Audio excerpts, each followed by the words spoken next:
Hey, this is Joe for the Joe Wentz Project, and you're watching Show Me Your Pick right here on YouTube with Fruitcake Tony. Now back to the show.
Shaboom! What's happening? Hey! Hello. We are live on a Saturday night, April the 17th, 2021. Show me your pick. Who's muted? Yeah, I'm sorry. My buddy was talking in the background. I didn't want to. You come on. Thank you. Thank you very much. Thank you very much. How you guys doing? Good. We good. How about you? Good, man. Excellent. Superb. I swear I just saw you. I know, just a few minutes ago. Yeah. Bigfoot stories. Yep. Yes. Yeah. I was eating. Well, I was not eating. I was picking up wings at a local wing establishment while watching on my phone. But it was very loud in there, so I couldn't. What? You were eating? No. I always eat on the air. That'll happen in about probably 10 or 15 minutes. All right, cool. Oh, no. But no, we had to pick up the wings to go. But well, the chat. I hope I don't disappoint. As I'm there waiting, I'm watching on the phone, but it was really loud. It was like a wings bar kind of place, you know. So there was a fair amount of people in there actually spread out, but it was kind of loud. So I'm trying to listen, and all I heard was like the guy that was on with you guys, your guests, talking about like Jeff. Yeah, Jeff's like, oh hell no, I was scared as hell, and I just started laughing because I couldn't hear anything. I see his mouth moving, and then all of a sudden I hear, oh hell no. I'm like, all right. So then I went to the bathroom so I could hear more of what was going on. Yeah, he was really neat to talk to. Yeah. I wish I'll have to watch it later. I only got like 5 minutes. It's cool to get those other perspectives of people that, actually have had the experiences, Yeah. For sure, yeah. First person accounts are always the best, I think, Absolutely. Yeah. We got a big show tonight. We've been waiting to bring you this, everybody, for a while. Guns and Roses. Yeah, man. G and F and R, man. Yes, sir. I like Guns and Roses almost as much as I like Van Halen, but I'm a huge Guns N' Roses fan. You're going to see a lot of memorabilia here tonight. My Guns N' Roses stuff is the jewel of my collection. So after a year of doing these shows, you guys are in for a treat. You're going to see some serious stuff tonight, some stuff you'll never see anywhere else. Yes, and we got a special guest also waiting in the green room. A lot of you know him.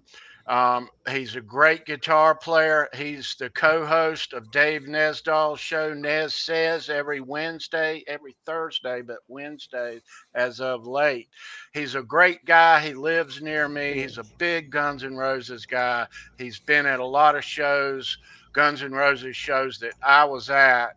And we're going to talk Guns N' Roses. Ladies and gentlemen, the great Ty Price. Oh, thank you. How's everybody? It's such a pleasure to join you all tonight. Thank you for having me. We appreciate. I gotta be honest, Tony. I'm so envious by everything that's happening in your background there. I mean, all of that cool GNR, imagery behind you. I mean, I even see a Slash, pop out. I mean, that's If he could only talk, I could take a break, and he could. Yeah, shoot. We can't even see it all. We can't even see all of that stuff. The whole wall is GNR. Yeah, that's awesome. Crazy. Yeah, Tony never goes halfway. He's full on. Oh yeah, man. No, that's awesome. Each week you see only the stuff behind me, but that wall's covered and that wall. So yeah, I just pulled the GNR stuff in close this week is all. So that's good. Sandra, Brendan, Tom, it's so good to see you all as well. Happy Saturday. Nice to see. Yeah, you too. Nice to see you, Ty. Thanks for being here, man. How have your gigs been going? I know you've been doing a weekly regular one, keeping you busy. Things have been good. In this things in the Southeast are slowly opening up. It's great. Safely, of course.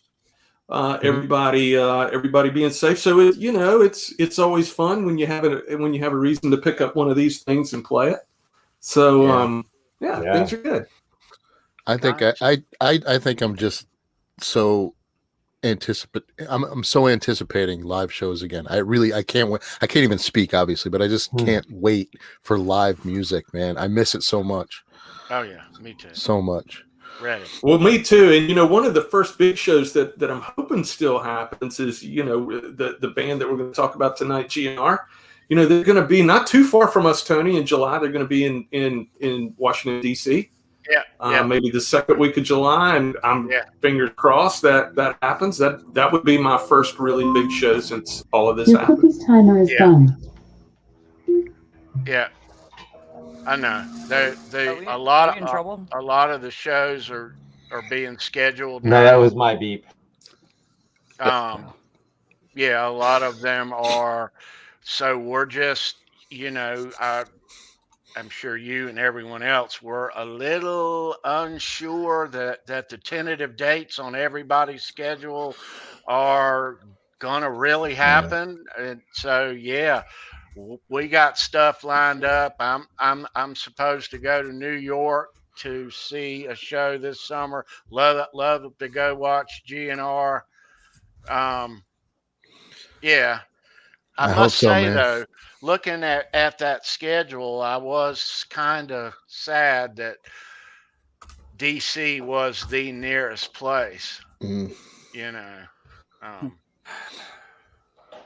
going to be tough. And you're a little closer to it than I am. So, but it's a little. It's closer for still me. Quite a commitment. For me, it's only 2.5, 3 hours. It's about 5 hours for me, DC. But I think we're going to be. I think the fall, maybe late summer into the fall, people start feeling more confident. But we'll see. I mean, we can always hope. We can always hope that it'll get there sooner. Yeah. So. So we'll see. Ty was at a bunch of GNR shows that I was at. Him living just under Charlotte in South Carolina. He was at a number of GNR shows, some recent, some way back in the day too. Some way back in the day. Yeah. I mean, I saw the band for the first time in '87. Nice. And nice. They were out with Motley on the Cigar. And I was really trying to think about this in preparation for tonight. I've seen GNR. I've seen a lot of bands a lot of times. GNR is way up there. And I think I saw him three times on that run. I think definitely where I am in Columbia, Charlotte, and Savannah. And those shows were all right there together.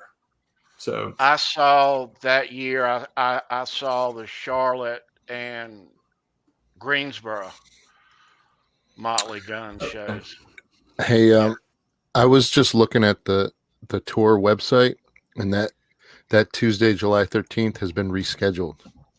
Until when? Has it? I'm just looking. I'll click on it and let you know, but because they were coming to me August 5th, like in Meadowlands Stadium, which is just like an hour and a half away from me in Jersey. Are they still scheduled to play in the Meadowlands? I have that's been rescheduled too. I'll check that in a minute, Okay. but it just says the Guns N' Roses North American Tour at Nationals Park, originally scheduled for the 16th. Oh, okay. So it's a confirmed date of the 13th. So it's actually brought in 3 days earlier, or a year later, but 3 days earlier. So July 13th, 2021. So that is good. So that was a reschedule from last year. Okay. That's excellent news. Okay. Didn't mean to scare you guys. Yeah. Who's here tonight, Sandra? Looks like a bunch of cool kids hanging out in the chat with us. I'm so glad you asked. Let me take it up to the top. The original Paramutant. Good evening, friends and neighbors. Charles Green says, hey, guys. Christopher Sawa. Hey. Nelson Rodriguez, far out. Christopher Sawa, I'm on the night train. Thomas Santiago, hello all. Charles Green, the original Paramutant. He's saying hello to everybody. We got Linny Lou and Mary. Mwah, love you, ladies. Love you to death. CK's in the house. He says Fruitcake Tony is awesome. We all know that. Mike Johnson. Moi. Dwight Bailey. Hitman is in the house. How you doing, Dwight? Nelson Rodriguez, hey, Dwight. Of course. Me. Brendan B. Squared. Mr. Butt Cheeks himself. The original Paramutant.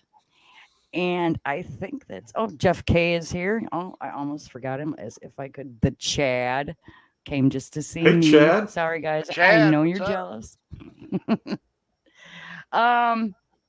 Terry Williams. That's a new name. Hey, Terry, welcome. Thank you for tuning in. Guns N' Roses is a great band. I'm so glad it's your favorite. Jeff K is saying GNR is supposed to come to Soldier Field, Chicago, and Target Field in Minneapolis. I hope they can make it for you, Jeff. That's it. Anyone flipping in right now? Tonight's show, we're talking Guns N' Roses. Make sure to hit that subscribe button for more cool content just like this. Ring that bell to never miss an upload. And please, please, please share the shit out of this stream. Back to you guys. Thank you. So are you going to hang out here, Sandra, or are you going to hang out in the chat tonight? Both. Okay. She'll tell us when to boot her out. She always does. Hey, Kick Susan. me out, guys. Susan Silvestri just joining Susan, us. hey. That whoever was asking about that Target Field show, that's going to be July 16th, 2021, Minneapolis.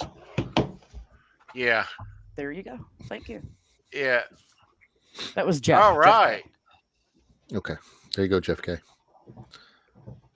Guns N' Roses. Lord have mercy. Where do we start, guys? Guns N' Roses first came up on my radar screen. And let me see if they're not here, but a couple of buddies of mine showed me this new album, Live Like a Suicide. And what is this? You know. Yeah. And then a little while later, I hear Welcome to the Jungle. And I guess initially I wasn't sold initially, but then as the weeks and months kind of passed, these guys were making a splash. They were making a splash. Yeah, the album initially for 8 or 9 months or almost a year didn't even go gold. And it wasn't until Tom Zutaut went to his boss and said, how can this band, you got to get this band on MTV, and it's never going to happen. I'll make a call, but that's all I can do. He called, and the guy that ran MTV said, all right, I'll play them one time in the middle of the night, 4 a.m. New York time. And they played one clip. And at that time, there were so many calls into MTV at one time that it blew up the switchboard. And at that moment, they said, we're going to play this band regularly. And from that point on, that album sold. It went gold every month for a couple of years almost. Yeah. Nice. Yeah. But that album, it almost died in the water. Wow. And that album is still, and I'm sure, Ty, you'll agree, probably the greatest debut hard rock record ever. Well, look, I caught some heat. On Net Says, and when I said that a few weeks ago, I said that I believe that Appetite for Destruction is the greatest debut record of any band ever in the history of music. And listen, I say that with great reverence to my beloved Van Halen. And but Appetite's a bigger record, and it was for me, qualified for me. So, like you, Tony, I think the first thing I heard off the record was Brownstone, because we had this really cool we had this really cool record store, right? And Brownstone was the single in England. Mm-hmm. And it was actually the B-side for Jungle here. I think somebody could Google that and verify it. But first thing I heard was Brownstone, and I was just like, "What am I listening to?" It's heavy and it's funky. I mean, just the way, from a guitar playing perspective, the way the percussiveness of that, and just absolutely. I had to learn more. I remember when I got the album, for the first time, a tad bit ahead of most of my friends. There was one other friend that had it, and listened to that record, and it just couldn't wrap my head around it all. It was so disruptive for the time period. It's so different. There you go. Look at that. Look at that.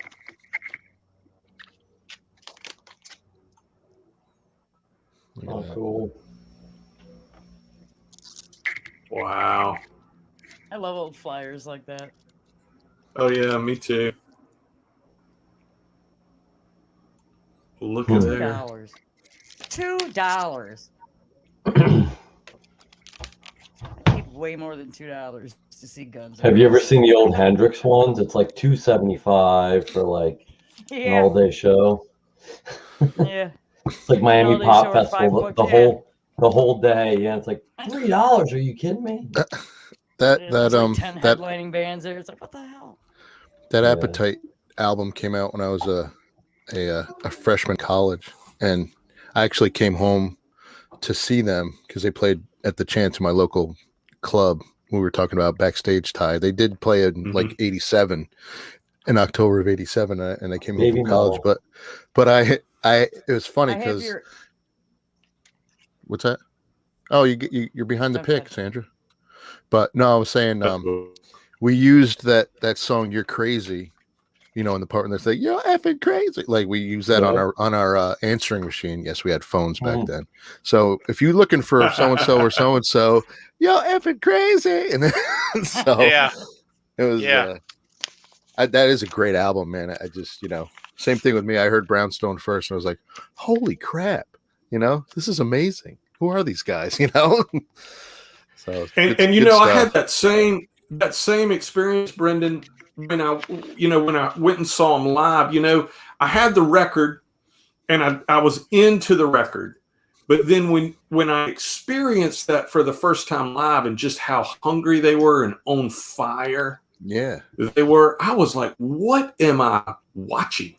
Did you see it? Did you see them at a small venue or a big? No, the first time I saw them, it was in a 12,000 seat arena in front of Motley. So, okay, yeah, because when I saw them, the band, that Japanese band, Ezo or Ezo, depending on how you pronounce it, but Easy.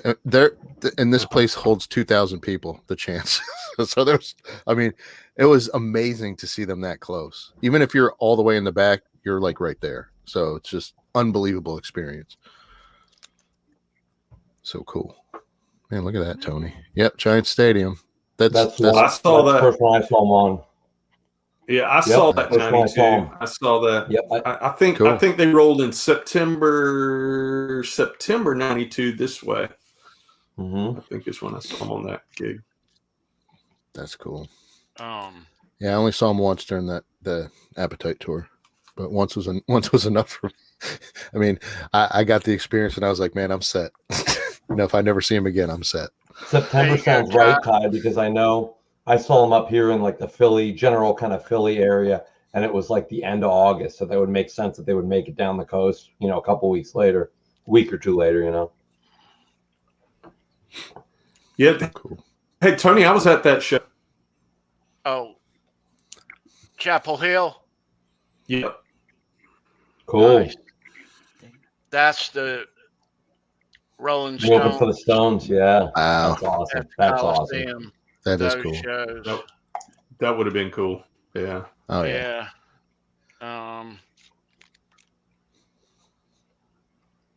Yeah.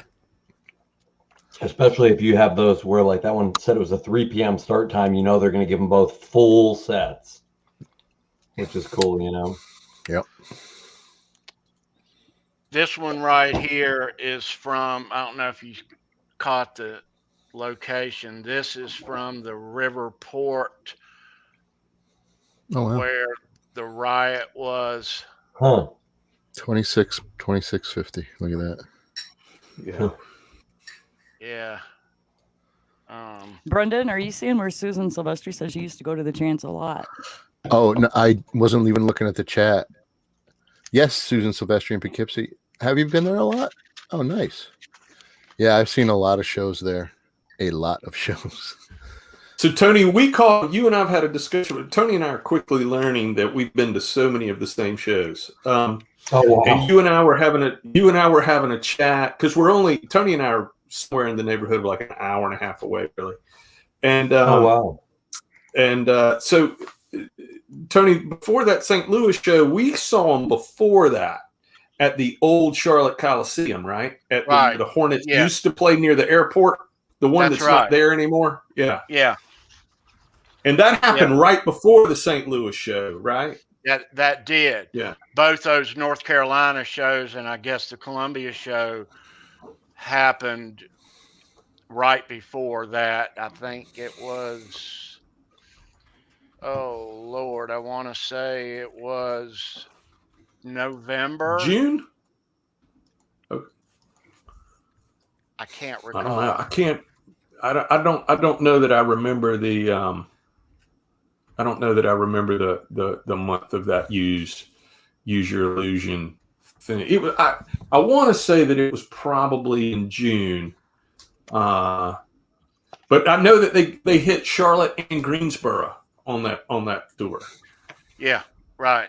Yeah. Yeah. Yeah. And that was on our little milk run, we were big Motley fans too. But this new awesome opener is opening the show, Guns N' Roses. And Ty, the thing that struck me about those two shows in Appetite was the fact that everybody had on a GNR shirt. Everybody sang the words to all those songs. And it's like they were there to see GNR and not Motley. And nothing against Motley. That was a great Motley show too. That was the first time the drums went round and round. That was a heck of a Motley show. That's but big time. Yeah. The Guns opening up, it like everybody is here to see this band. Yeah.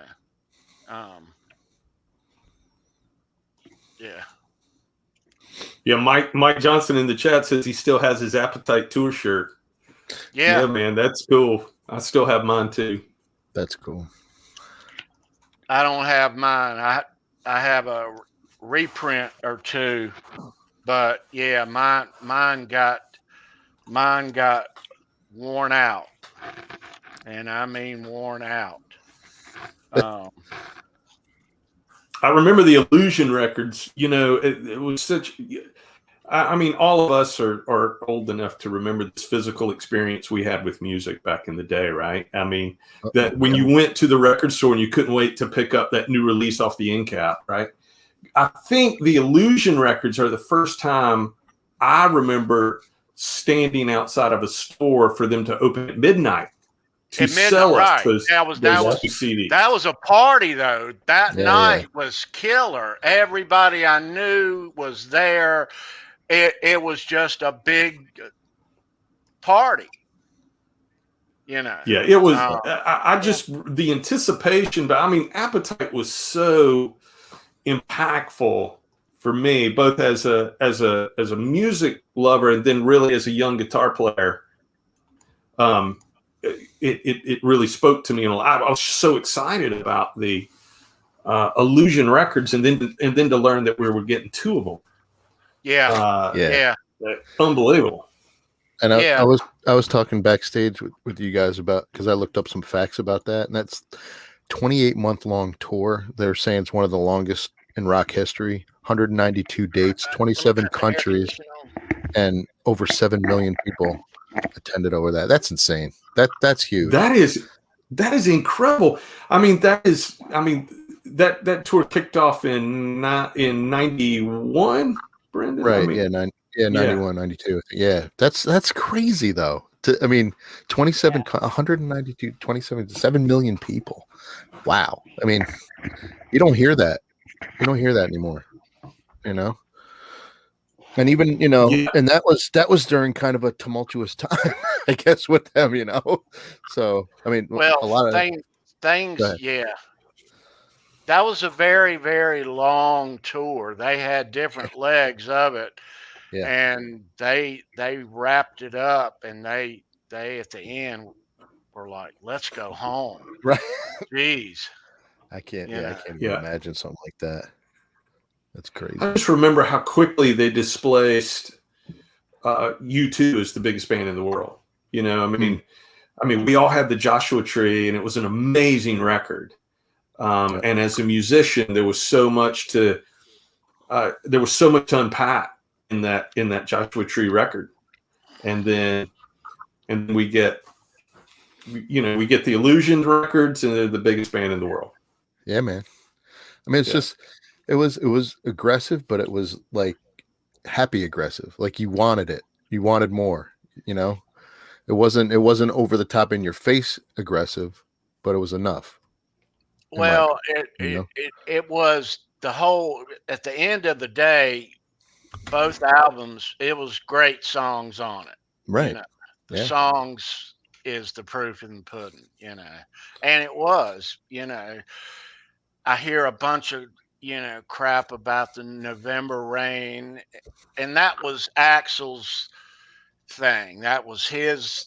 He had worked that up for years and years prior, and that was his thing.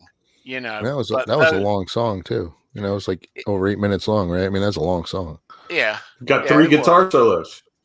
And they're all amazing. I mean, they're just all amazing. I think that there was so much to learn around the evolution of where that songwriting process eventually, fell. And you get something like November Rain that was such a composition. And the thing I loved about him as a guitar player, the thing I still love about him as a guitar player is that all of those so memorable. I mean, there's songs inside of songs, to use that old cliche, but so much to unpack. You can sing them. I mean, exactly. They're so melodic. Yes. Yep. It's like Neil Sean, I mean, there's a handful of players where you can sing, sing the solos. Right. Yep. Yeah. And think about, I just remember, as a young player, listening to those records and all the great ear training that came from learning those solos, because, Tom, you could sing them. And so you were actually learning to play what you sang, I mean, sing what you play what you sing, right? I mean, there's still one note I'm within like a half of a pitch. I'm not sure what it is. In the solo in November Rain, now I have to use the video as a reference. The solo at the point where he's standing in front of the church, there's 2 notes when he does the descending run that blend together, but one of them is slightly bent, and it gets this overtone that it's kind of like the first time the flanger hits in the opening 2 bars of Ain't Talking About Love. You can't replicate what was done on the album. And I've even seen Slash do it live, and he doesn't do it live and hit that note right, because it was something when he did that take on the album, it was magic, where this overtone came in right at the right time. And I don't know, it's almost like a smear over these 2 notes. And it's like, that's it right there. Those 2 notes. That's the whole song. Nice. Those 2 notes. You know what I mean? For me. Yeah. I mean, I think that, I think as a player, I think that he has, he's got a habit of doing a lot of that stuff on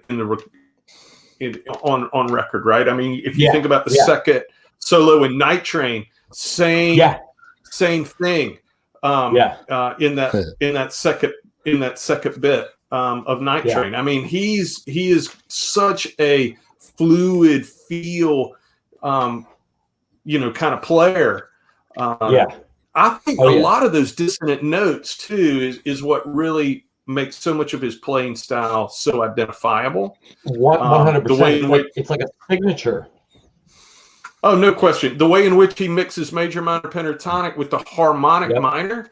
I mean, there wasn't, if you think about rock players at the time in that context, we didn't have players doing a lot of that. If you take the chord progression of Sweet Child of Mine and you play that solo over the chord progression, kind of thing, as a young pentatonic player, I'm like, well, I'm playing an E minor pentatonic shape over this chord progression. As I matured as a player, I realized that I was playing Mixolydian, and you start to he is the kind of player that if you take a deep dive into the playing, you can grow exponentially. Oh yeah. He is way more than just a blues rock player. He's much bigger than a blues rock. It'll be like an A kind of, it'll be, like an A major, but more of like an A power chord thing. And he'll do an A Dorian over it, but make it work. And it's so fluid. And it's like, he goes in right in and out of that, like the minor pentatonic and that Dorian. And then, maybe even go from the Dorian the whole way up to the Mixolydian. Like, it's nothing. Like, okay, well, that works for me. No doubt. Like, it's intuitive, you know what I mean? Like, and it's like, wow. You know, people ask me all the time, or other players ask me a lot. They were like, okay, so scale-wise, if I were going to try to tackle some of his stuff, where should I begin? Major pentatonic, minor pentatonic, mixo, Dorian, and harmonic minor.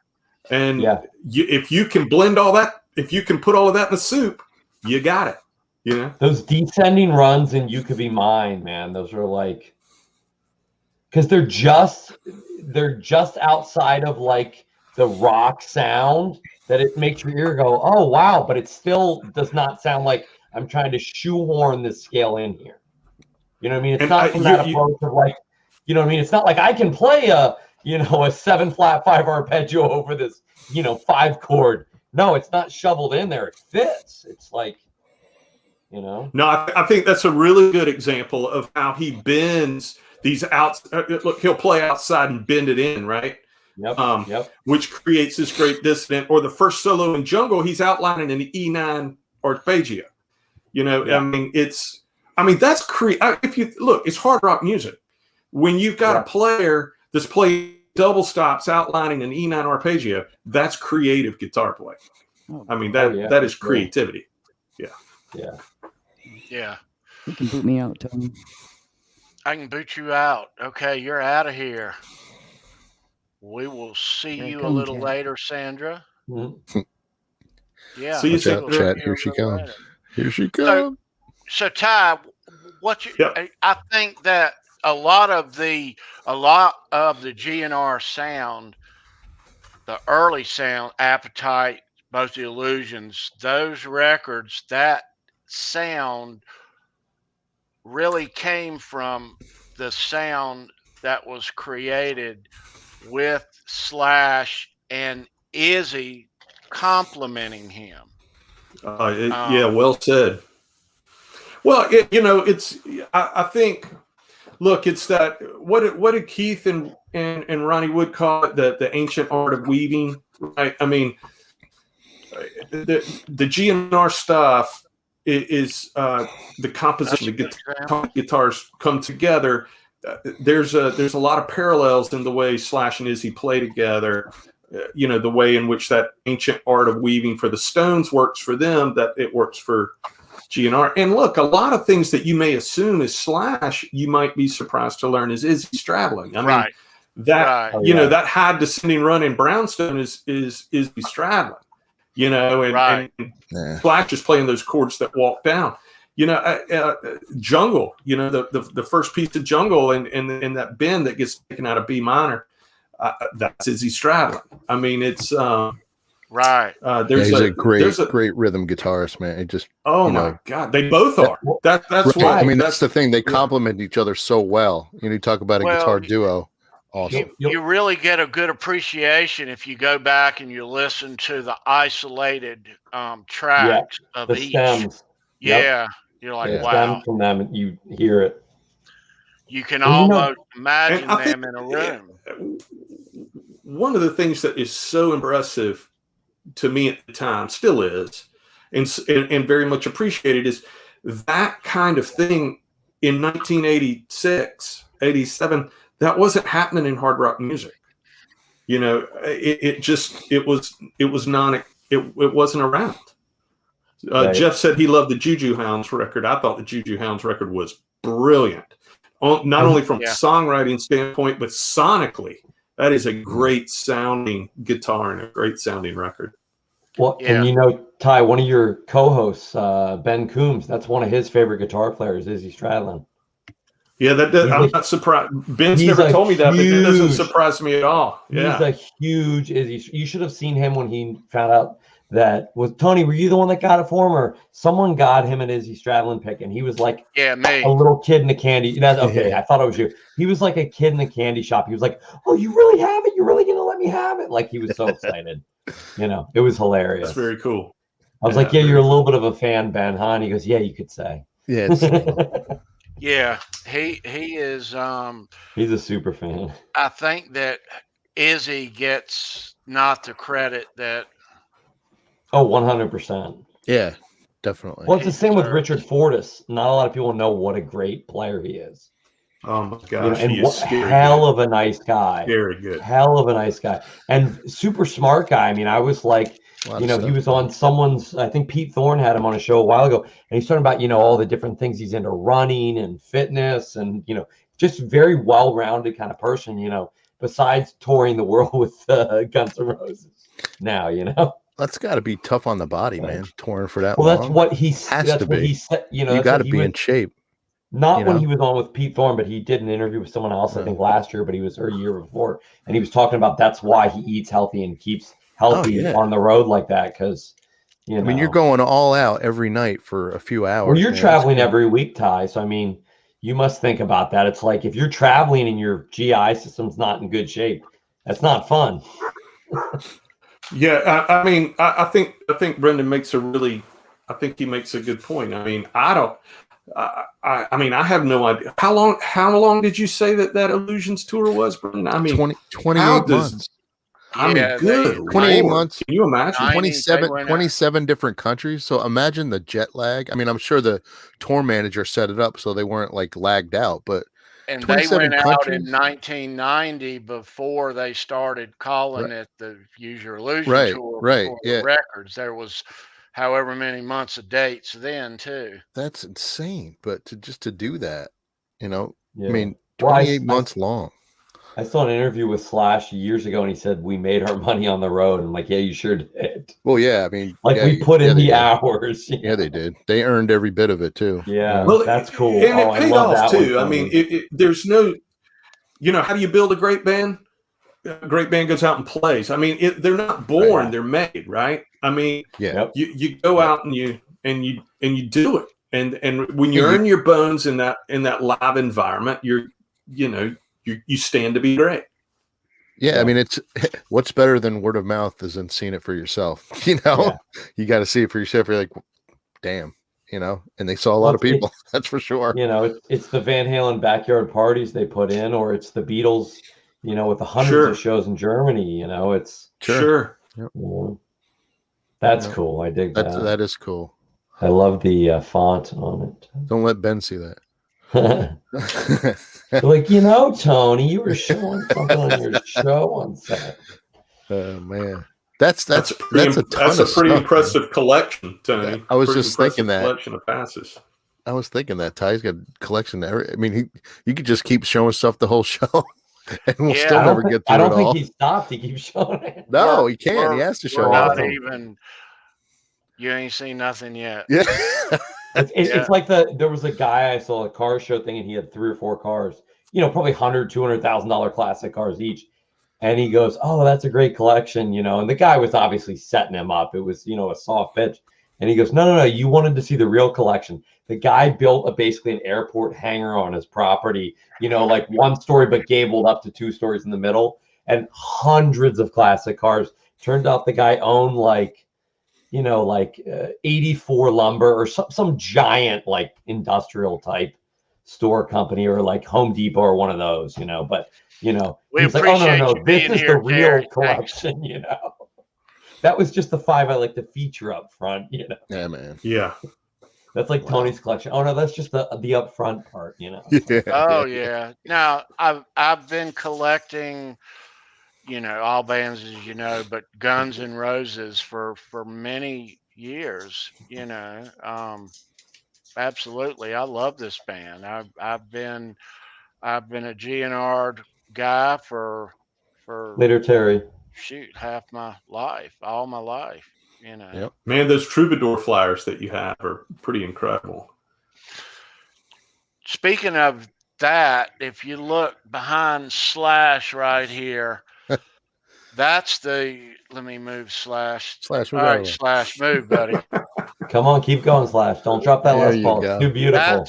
That's the show flyer from April 1, 16. Wow. Nice. That's cool. And that one above my head, that's there is when they were opening the Motley tour. And that one up there is when they were opening the Aerosmith 88 tour. And I don't know if you can see that tie. I'm going to highlight myself here. Yeah. But that one, if you can read that right there, August 11th, 2017, BB&T Field, Winston-Salem, North Carolina. You were there. I was there. I was there. Um, I was there and I missed Live. You know, Live was opening that show. I was pretty excited to see them. But You didn't parking was miss such a much, sorry. nightmare. It was such a nightmare getting in there. Me and my You me didn't and my miss buddy much. Chris, and I, we left in plenty of time to get there, park, and, you know, get some beers and sit down and see Live. But yeah, we missed it because it was such a. Are you a big Live fan, Ty? You know, I like them, Tom. I saw them in the 90s, and I've been a fan. I saw them live in the 90s. I went with a friend, and he was a big fan and turned me on. They're from my hometown where I grew up. Oh, is that right? I don't know them, but a lot of my friends know them. I mean, you see them around everywhere, but That's cool. that's why I was curious. Yeah. Yeah, I like them. Yeah. I don't know all of them, but the two that I know through I know. What's a up? friend of mine, super nice guys. The one guy bought a house. They're from York, PA, but he bought a house in Lancaster, Pennsylvania, because he was like, I can buy a big house in a small town and be near my family. Why do I need a small house in LA? Like, Right. So he still lives in Pennsylvania, you know? Cool. So in 91, really after the St. Louis riot show where the guy took the picture of Axl and he dove in the crowd and it was a big fight and he walked off and everybody rioted and you know that instance, Izzy, he didn't like that. No, that's why he left. And that was one of the first things that, and his last show, I showed that Wembley Stadium 91 pass. That was his last show with him. He was like, I'm out of here.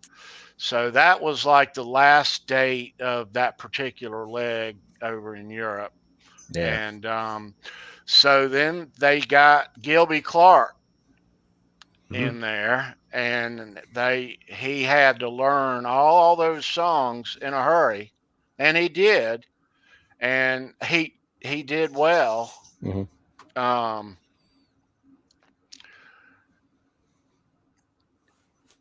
But yeah, I just think that after Izzy left that band, it was a little bit of the magic of the sound left, you know. Yeah. Yeah, it wasn't the same. I mean,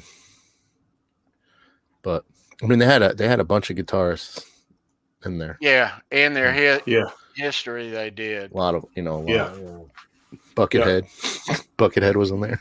Ron Paul, Bumblefoot. Yeah. Me and Ty spoke. I saw that tour, and Axl Rose. He was still calling it Guns N' Roses, but he should have called it the Axl Rose Band. Yeah, my opinion. Yeah. I saw that show in Greensboro, Tony. Is that where you saw it? I was there. 2006. Yes. Yeah. Yes. They and we wait. I mean, think about how long we waited after Papa Roach for them to come on. I mean, it was. I was not spending the night in Greensboro that night. I was driving back. I mean, it was about 3.5 hours for me. Wow, that's always a rough one when you gotta. Yeah, that is tough, man. I don't think they came on until almost 1. I think it was close to 1, right? Yeah. Wow. That's crazy. I mean, I was always a broke teenager, scraping together lawn mowing money, or whatever to do it, to go anyway. So I'm like, there's no way I'm affording a hotel. I got to drive back with my buddy, Or you're sleeping in the car, More coffee. We drove back. Greensboro shows were under an hour, so That's it was cool. always hit the highway and home soon. Yeah. The thing, the takeaway that I had from that particular show, and the guitar players that were in the band then were Ron Thal, and that was his first tour with them, and Richard Fortus was there, and Robin Fink from Nine Inch Nails was stage left.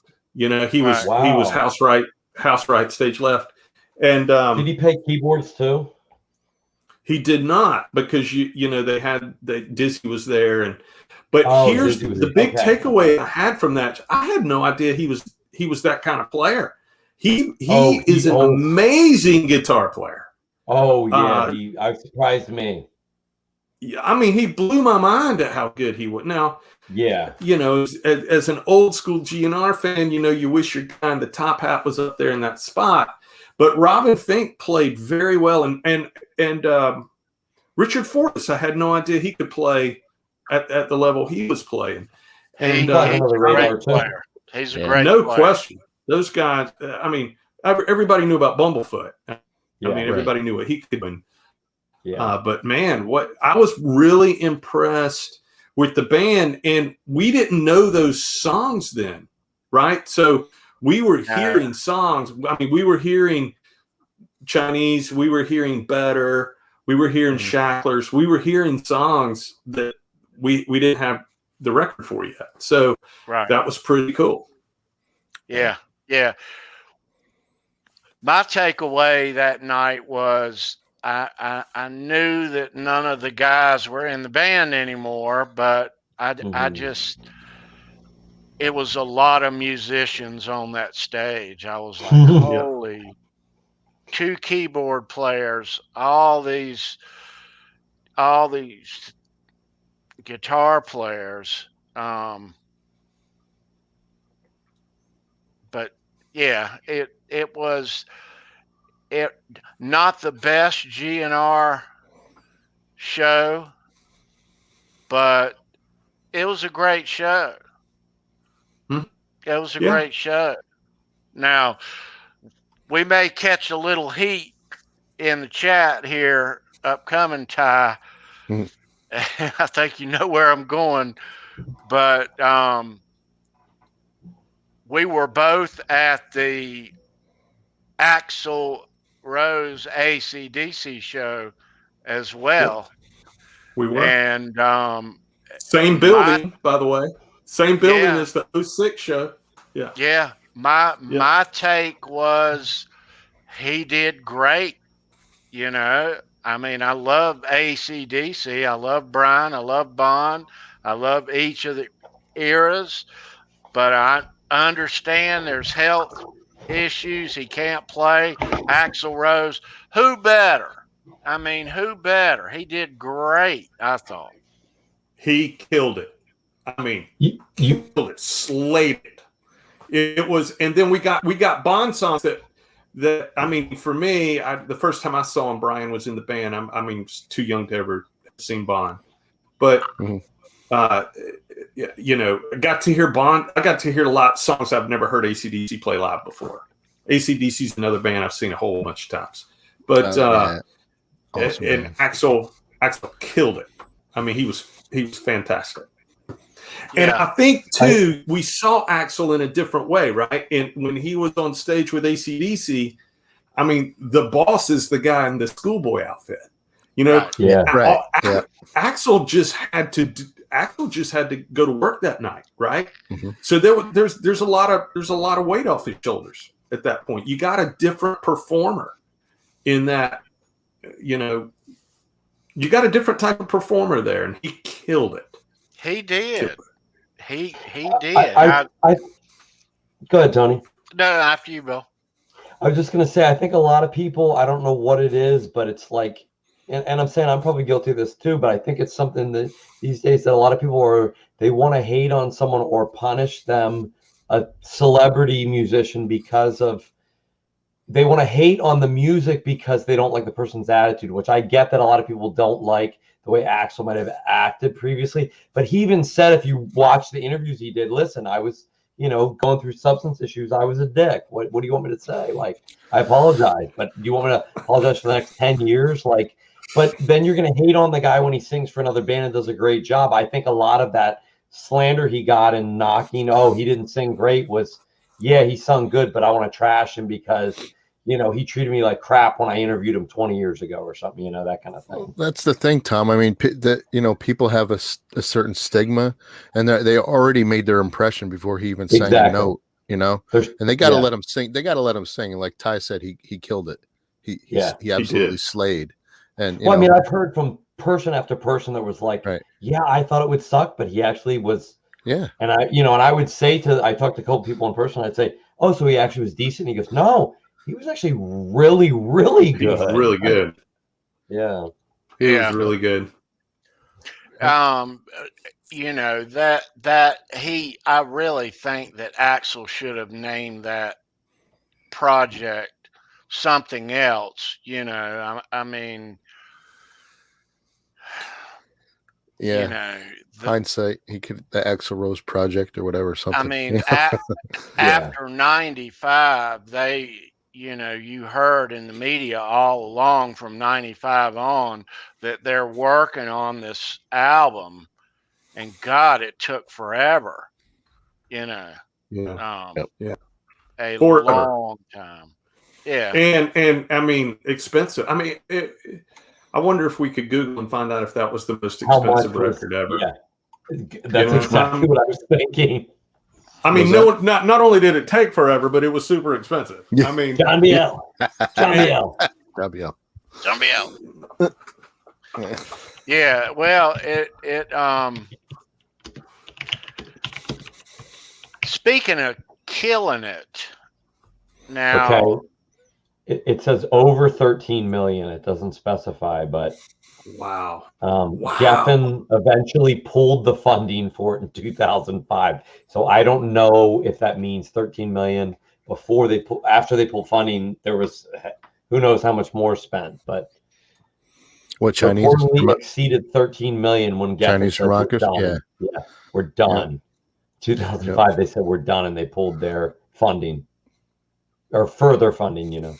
Now, when these guys got back in 16, they did one show at the Troubadour, right?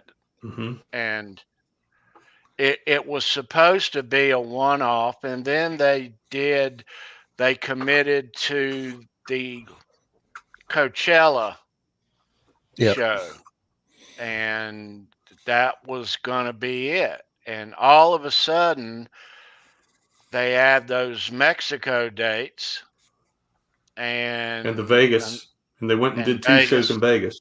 Yeah, right. They did Mexico, Vegas, back to Mexico, and then they kept adding weeks and adding weeks and adding weeks. And that tour turned into the third largest concert tour gross in music history. Not in this lifetime tour. Yeah. Yep. And this is a wristband. Nice. From the Troubadour show, April 1, 16. Yeah, they grossed over $584 million in that tour. That's insane. It's insane. It's a lot of merch. If you guys noticed that each show, look at there, Duff wore one of these, and I was lucky enough to. This isn't stage worn. I've got in the memorabilia world, as we talked about backstage, I've got a GNR guy who works for the band who. You got a guy. That's all you need to say. Guy. That's all you need to say, man. Slips me stuff here and there. So you didn't run up and wrestle it off of Duff, on stage? No. So there it's since 16, I've gotten guitar picks of each legs of these tours before rehearsals start. So Oh yeah, wow. yeah. I do have one from 16, Tony. I'm sure you have it too. Yeah, This that's is cool. something that the local crew wore back in the Illusion. This is the Metallica run. Yeah. Here's my 16 slash. Right. Cool. There. Nice. So that's 16. Very cool, and man. that was his. Yeah. Nice. Awesome. Yeah. Nice. We are going to get into here shortly a lot of guitar picks, some cool guitar picks, some Appetite Days guitar picks, some really rare, really cool. My GNR, they are complete. So you are about to see all of them. Yeah. That's exciting. That's awesome. Why don't we? Go ahead. What be? No, I was gonna ask. You can say yours first, but I was gonna ask everybody, here, like Ty and you and Tom, what your favorite, if you have a favorite GNR song, what is it? But Rocket Queen. Dude, you stole my thought. I think that's mine as well. Yeah, I think it's a no question. No, really. Okay. For me, I like Don't Cry. I like Don't Cry. Very cool. And, I like great and tune. Mr. Brownstone. Great Those tune. are my two favorites.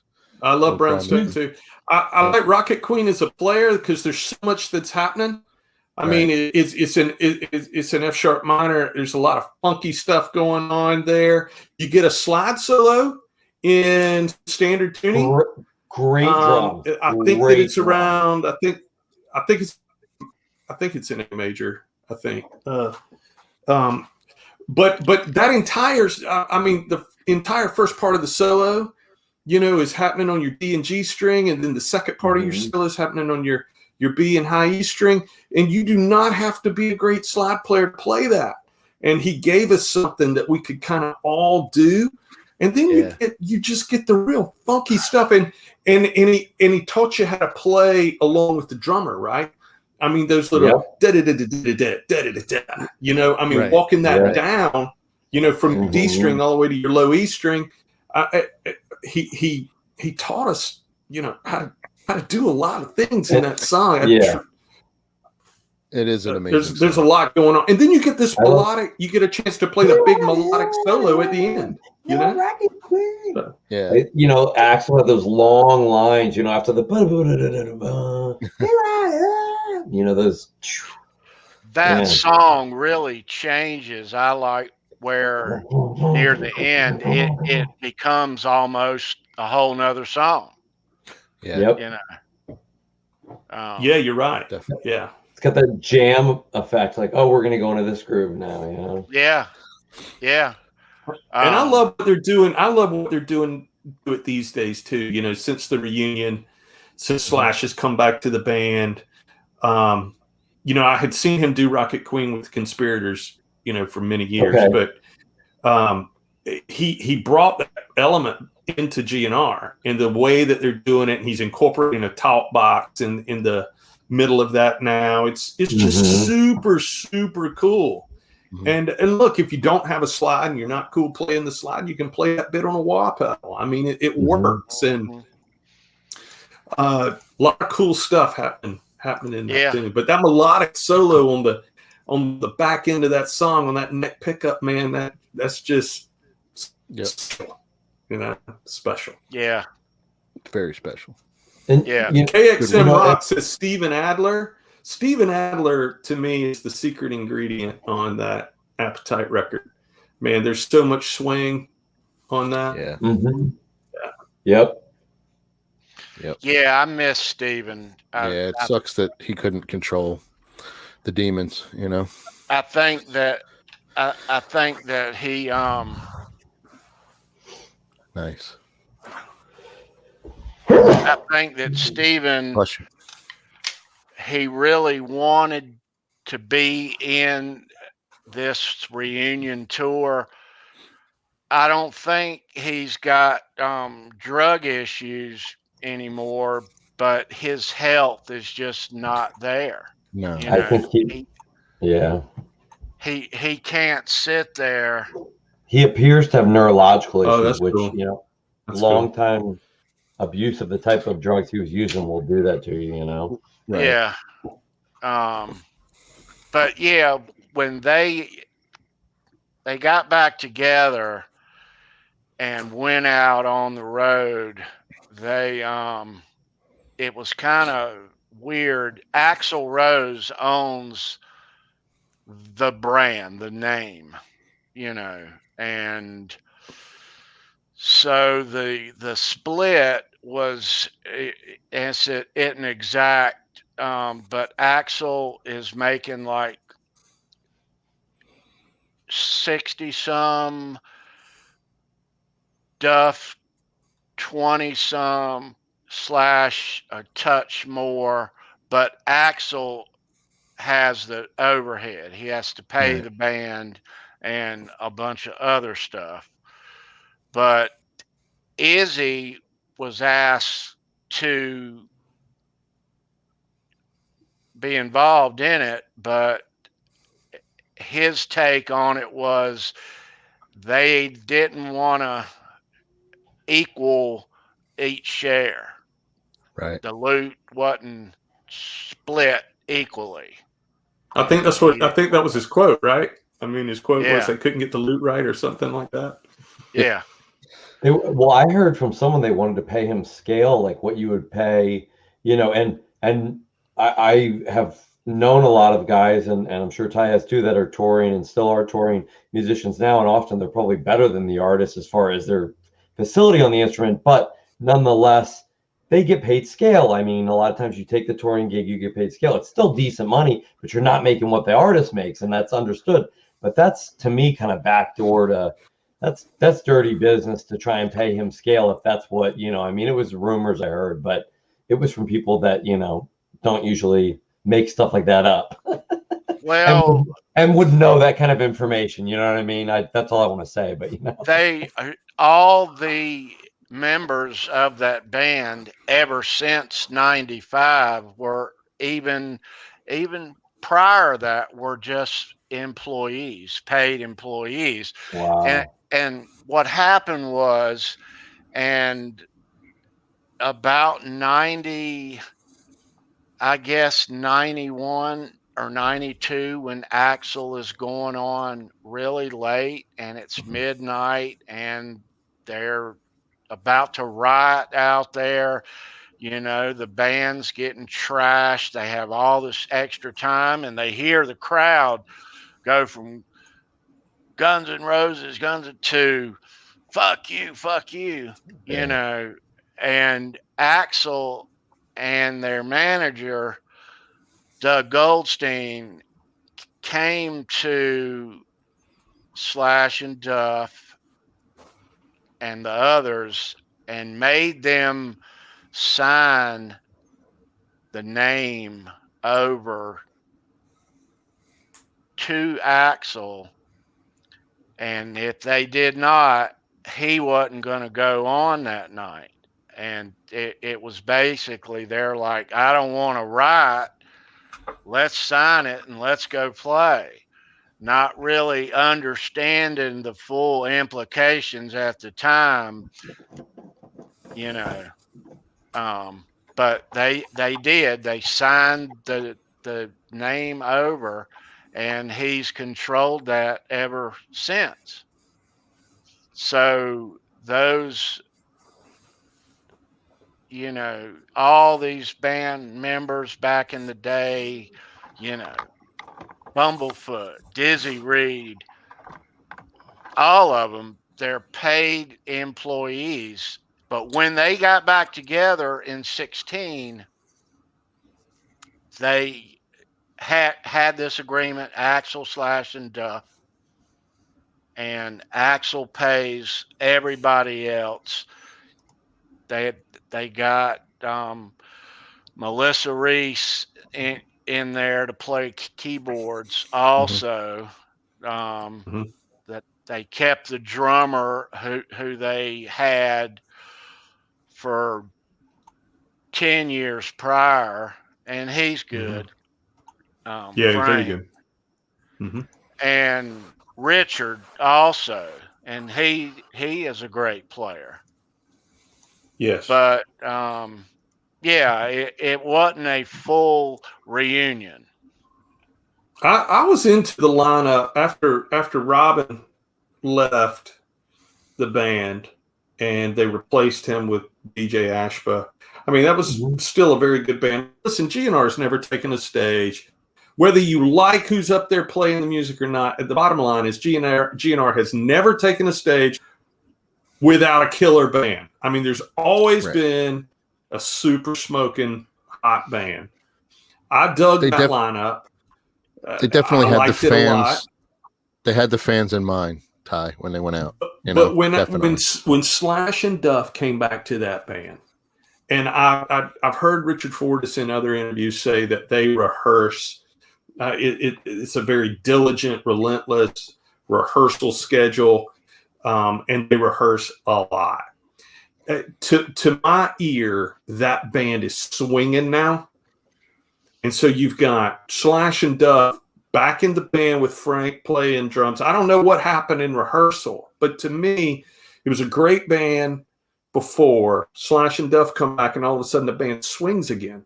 It's not as straight as it seemed to me before. There's more groove. There's groove that's back in that band. I mean, we just talked about songs with tons of groove in them. You know, I mean, you got Brownstone and Paradise City, and there's verse parts of Paradise City. I mean, that is a sick groove. We just talked about Rock the Queen and the verses. Some of the same formulas of Tom mentioned "You Could Be Mine." The verses and you could be mine from that F sharp to that E. There's a lot of groove there, and that band is grooving again. What we got there? Nice. That's cool. Band itinerary. That's really cool. Yeah, this is cool. From the leg, and it's got our Winston-Salem show in there. That's cool, man. Venue and hotel and arrangement and everything, and wow. I was lucky to get my hands on that not too long ago. Yeah. Cool. And here's one. Wow. From way back in the day. Lucky to have this one. Wow. And this one does not have any of our local dates. This is May and June, and they're on the West Coast and in the Midwest on that leg. Nice. Yeah. And there's one more that I've got. The 92. Love it. Juju Hounds tour. Yeah. Love that record. That's a great record. Yeah. I never went and watched that show. You see them, Ty? I did. Yeah. I only saw them once. Wish I could have seen them more than that. At where? Yeah. It was in Florida. Oh. Yeah. And just listen, it was just honest rock and roll. Man, it was Izzy Stradlin. I mean, you can hear some of that on the Illusion records, and then which really served as a precursor, Dust and Bones and that type of thing, precursor to what he began doing with the Juju Hounds. 14 years, very much a precursor to what he did later. I love his songwriting. And Sandra is posting history up in the band. And I mean, I think she was talking about when they lost Izzy Strelin in '91, they lost their most prolific songwriter. I love his songwriting, but his musicianship, his singing voice is amazing. Yeah. Yeah. Yeah, it was big talk about, is he coming back? And, but I think the lineup that they've had since 16 is going to stick. And they got a new record that is about to come out. COVID's wrecked everything, but it was about to come out a year ago. And still hadn't seen the light of day. I am so anticipating this new GNR album. Is it a whole album? Yeah. Will it be a whole album? Will it? Yeah. Yeah. Yeah. They got a Greatest Hits came out last year, or 20, and then they're working on a new one. So that came out 19 or 20. A couple years ago. That's been out a little while. I think a little longer than that, B. All right. Yeah. Yeah. But now a couple of years ago on another leg, and I guess they were still calling it the Not in This Lifetime tour. Right. They decided that they would open up the whole leg of the tour in our neck of the woods, Charlotte, North Carolina. So, hey, you think I wasn't going to be there? No. We went. Ty was there. Yeah, I was there. Great show. Fantastic show. Yeah, him and Shooter Jennings opened the show. Yeah, yeah. Killed it. Yeah, and this is I got the litho and the Charlotte shirt. That is cool, man. That is cool. That is really cool. Like that. Yeah. Yeah. So yeah, and that was a one and done. We drove there and back, no overnight stay. But I had never gone inside that. I guess they call that place the Spectrum Center, where the Hornets play basketball now. Yeah, downtown.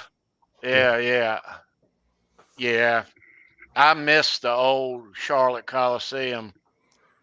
It was a good place to see a concert for sure. Yeah, I've seen a many in that building. Gosh. Yeah. See cases, Tony always gets the tour openers with GNR and Van Halen.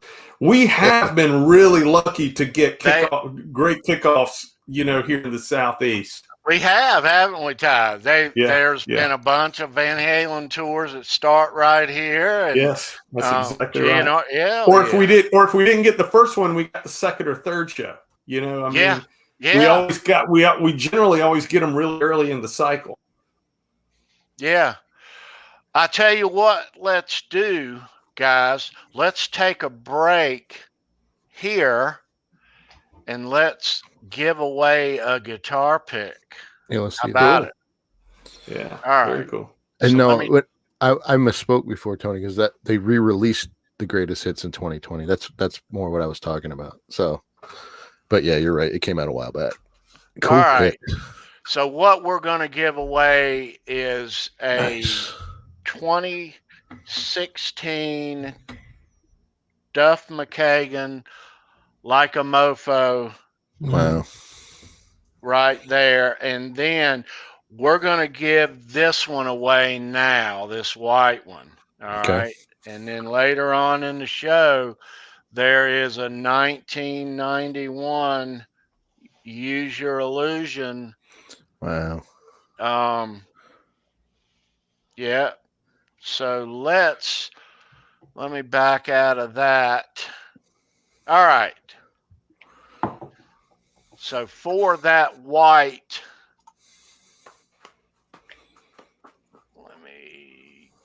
All right. So there we are. So you guys in the chat, you know the drill. One question about Guns N' Roses, and the first answer that we see will be our winner. If you're the winner, email me. There's an email address in the description. Email me your name and address. Specify that you won the white guitar pick, and I'll mail this to you early Monday morning. So good luck to everybody in the chat.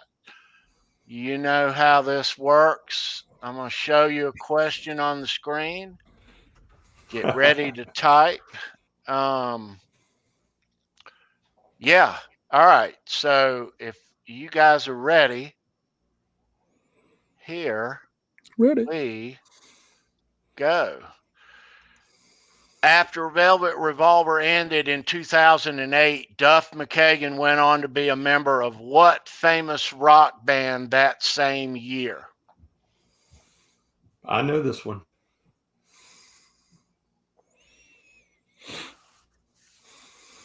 All right, let's go to the chat. They're slow to start tonight, but they'll get it. They'll get it. Little delay. They'll get it. Little delay.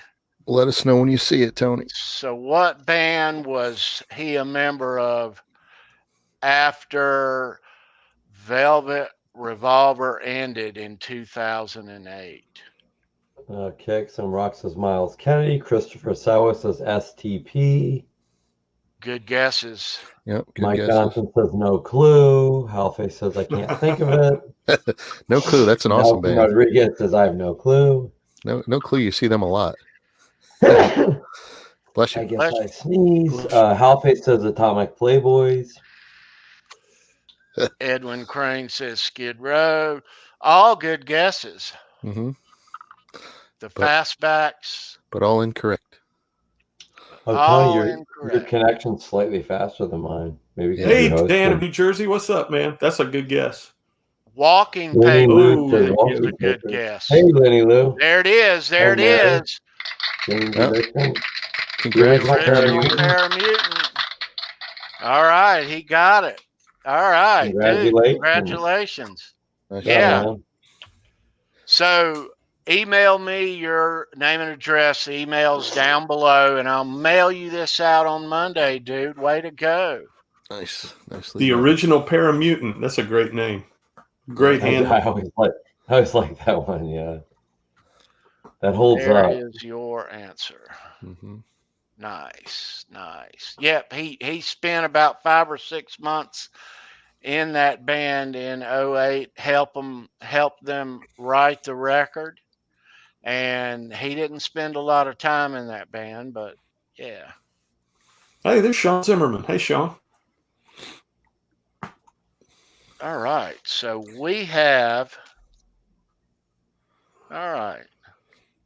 Good deal. Okay. Let's. I'd love to get an old Nova, like a 67 maybe. I know, right? Prices keep going up and up on those. I know. I'd settle for like I'd love like an old Nova like that, or like an old Chevelle. Mm-hmm. Oh yeah. Yeah, fun car, or GTO Judge. Oh yeah. My first car was a '74 Chevy Nova, but it was a 4-door. It was a 4-door, but it still had a 350 in it. But for a 16-year-old kid, man, you're like, yeah, man, awesome car. No, that's a cool pick, Tony. Who's the player on it? Okay. Robbie Crane. Robbie Cool. Crane. Okay, that is cool. I didn't even know he was in that band. I didn't either. Adler's Appetite. Yeah. That's Kerry Kelly was in that band. He's in Night Ranger now. Yeah. Here's one. Hookers and Blow is Dizzy Reed's. Alex DeGrassi, maybe. Let's see. I like that. Could you call that a fawn nice. on the Alex other side? Grassi. Could Could you loosely call that a font? Yeah. Oh, that's cool. That is cool. Yeah. And the wild about. Who's the player? Tony Black. Tony Black. Tony Flip Black. that back over. What's the is it Matchbox or is it the other one? Hot Wheels. Hot Wheels. Hot Wheels, okay. Is it the Hot Wheels font? Yeah. It is? Look like Hot Wheels to me. Yeah. Oh man, that's would be cool. so cool. Yeah. Slasher Frey. New Cool. Promoting a new album. Nice. That's just a promo. That'd be cool to do a like an old Kramer Klein graphic style with like that's cool. One of those on it. There Old Hot Wheels logo. Yep. Very cool. So many cool picks, man. Yeah. Very cool. Tenderness. Shooter Jennings. Shooter. Yep. I'm starting at the back and I'm working my way up. Mm-hmm. This is cool. Sugar. Richards when he was playing with Dead Daisies. Mm-hmm. Yeah. Yeah. 4TUS. Fortis. That's cool. I like that. All right. Now Good here. advertising. It's Fortis.com. That's cool. That's really cool. Oh, is that inlay with like little like matte stars? Huh. Dale James. Wow. Yeah. That's cool. All right. And there is another one from Chinese Democracy. Axel version. Yep. Dan said he had a 76 Gremlin. It was a real chick magnet. I saw that. That's awesome. That's awesome. You can't kill those cars, though, man. Those are freaking awesome cars. All right. So Gremlin. Let's get into the Gilby. That's cool. Here we go. Yep. So that's very cool. I love Gilby as a player, man. I love Gilby's tone, too. I mean, great tone. Fills out the whole band. Man, he had such great guitar tone too. And I was listening to an interview with him recently, and he was talking about his secret weapon were Vox AC30s. Yeah. I've got a couple of more like that, but let's move right along. DJ Ashma. That's cool. That is cool. Here we go. Yeah, that's cool. I like that. Yeah. I like cool those skull and crossbones. too. Yep.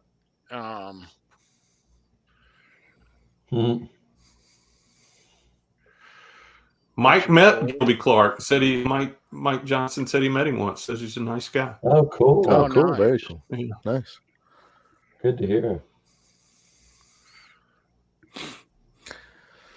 Yeah, that's a Richard Fortis one. Another Richard Fortis right there. And one more from Richard Fortis. Very nice. Well, I take that back. An older one. Oh, that's cool. That is cool. Fortis, from Chinese Democracy. Hey, Tony, was that a Monster Energy logo on the bottom of that pic? Yeah. I think so. They must have sponsored the tour, I guess, right? Yeah. I mean, there's been on a few of them. Yeah. I mean, oh, that's really cool. Yeah. Oh yeah. Bob. I heard about those pics. That's funny. And those of you that don't know, he's the bass tech, and he is also the voice that you hear at the start of each show. Please welcome from Hollywood, Guns N' Roses. Yeah. Like you wanted the best, but they couldn't make it. Yeah. You wanted the best, but they couldn't make it. You wanted so the here's best. what you get. So here's what you get from Hollywood. Yeah.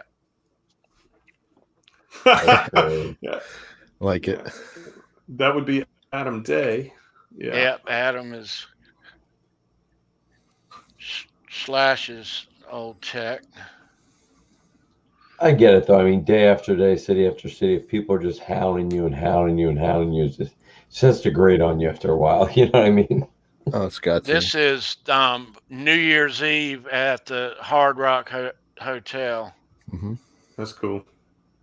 Yeah, That is cool. they were doing their little run, and had a guest appearance. That run with Izzy actually showed up. Yeah. Oh yeah, yeah. Edwin Crane said his friend played his Vito Bratta pick for half of a song before he saw that he was doing it. Oh no! Using the pick. Yeah. Oh man, that would not be a good feeling. No. All right, that's a newer. I've heard of kids though, like erasing signatures on guitars or drawing over, signatures on guitars. Man, that's really cool. That is cool. I like that. Oh yeah, that's I like that really too. cool. Cool font. I like the size of that pick too. It's a bigger pick. A cool pick, man.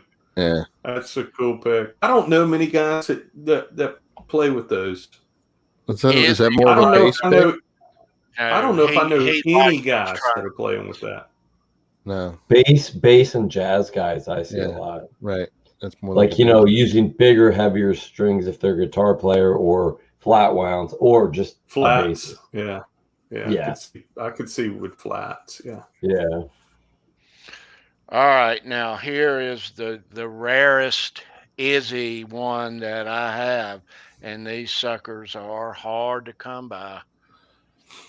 Cool. And this goes back to Appetite there. That's Appetite. Yeah. I've only seen a couple out there in recent years, but yeah. Notice that's G and R. You see that G and ampersand R? Yeah. This red one is a really, really rare version of this. See that? That's before the N. And here's one. It's got the black on one side and the red on the other. Yeah, it's got the N on the front and the and on the back, so you get both. You know, that's cool. And there's everybody's good friend, Buckethead. Oh wow, man, that's cool. That is cool. Yeah.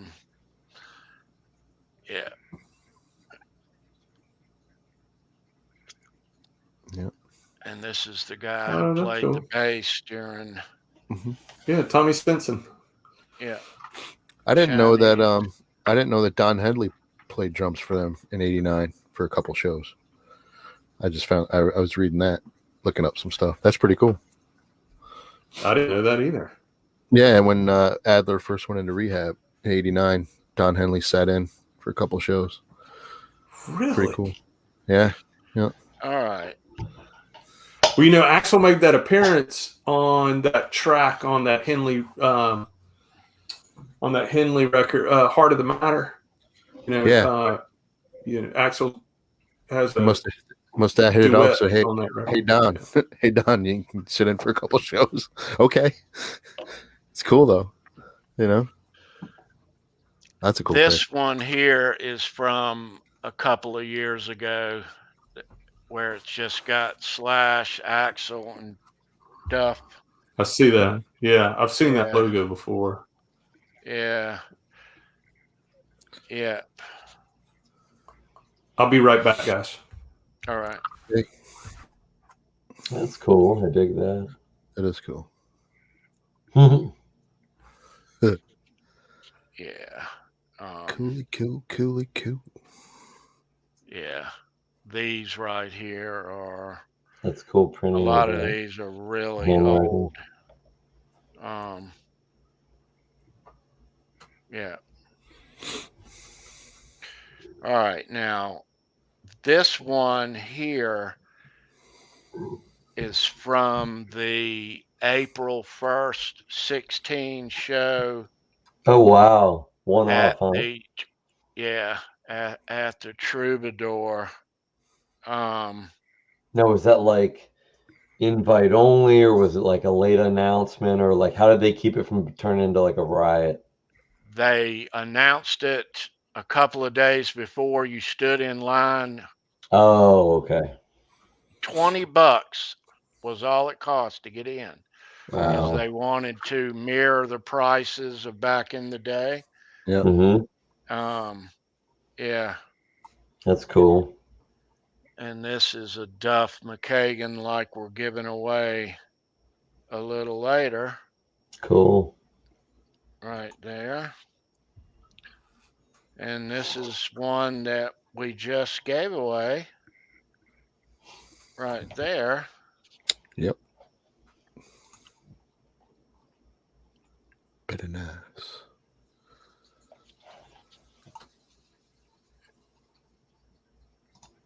All right. Cool. Velvet Revolver. Duff. And let me see what this is. This is a Velvet Revolver. Yep. And what is this? This New is Year's New Eve. Year's Eve in 04 in Was Vegas. did they have residency then? When was their no, GNR had residency in Las Vegas. Yeah. When was that? That was for a while, right? Yeah, that was that. What you're talking about was, And they usually do those for like a year, right? No. Or do they do more than that? That was back in 11. Okay. Yeah, and this Slash is from 04 in Vegas. Okay, cool. Nice. Yeah. Okay.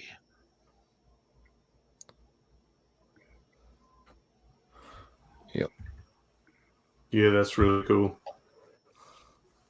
My Velvet Revolver. See, my Velvet Revolver, Tony, you probably have this one too. This is from the second tour, and he did the Scully. Yeah. And you had the tattoo on that one, on the purple one. I think I may have that one. Let's see. Maybe right here. That's it. Yeah. With Scully on the back. Yeah, that's the same one I've got. That's cool.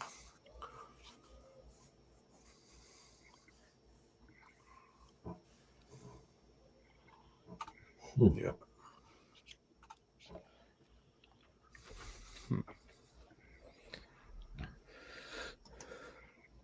All right. So let's see. Now this one is also another version of the Troubadour show from April 1, 16.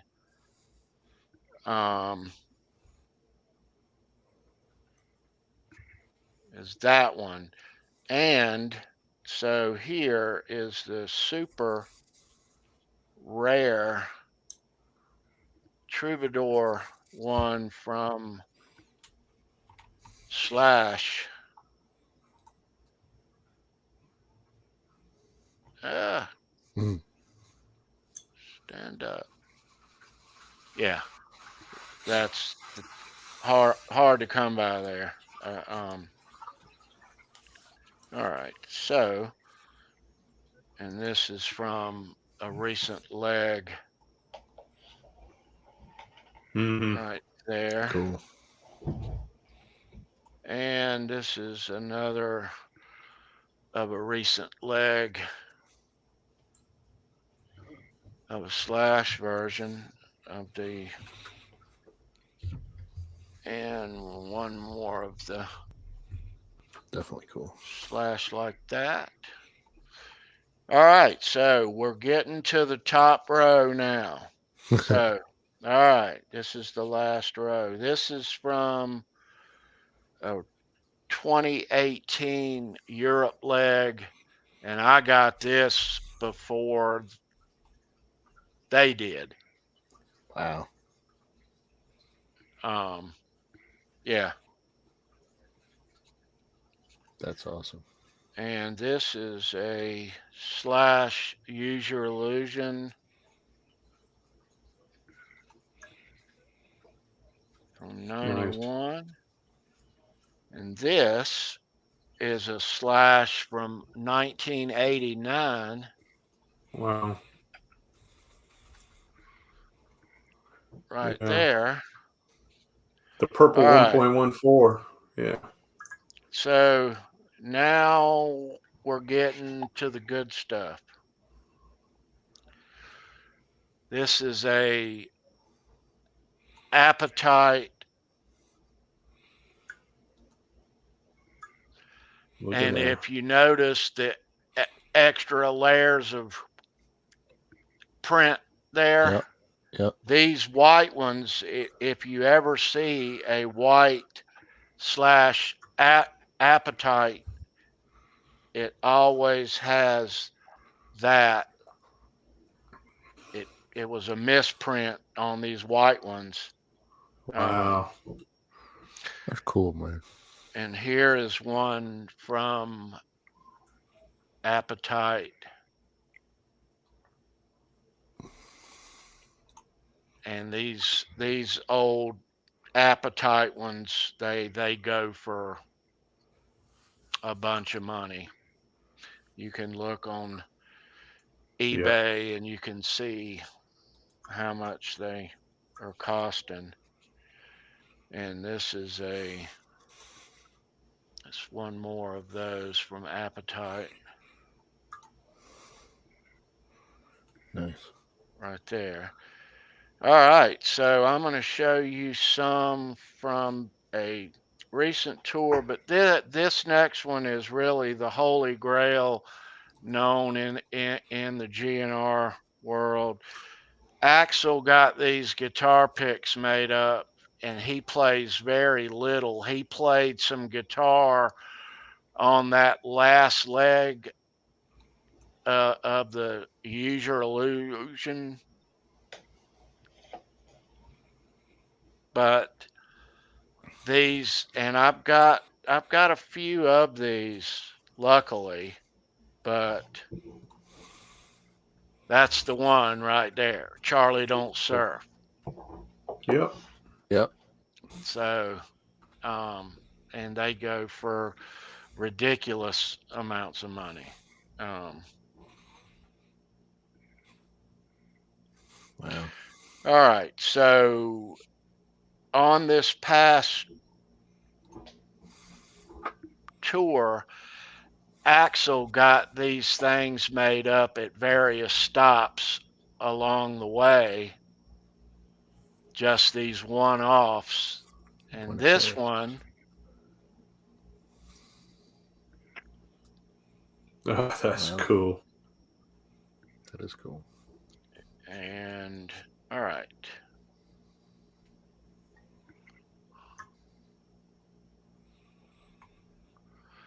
And this is in Chile.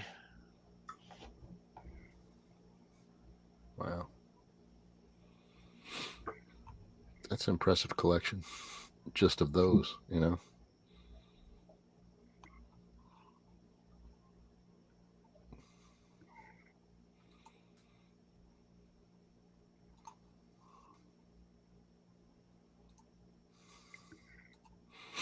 Brazil.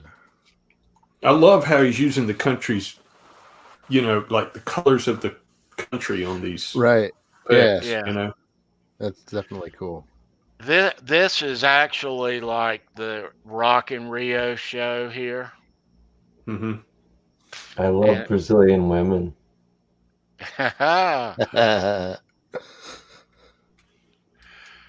And this next one is the show they did in Hawaii a couple of years ago, and they had never gone there before.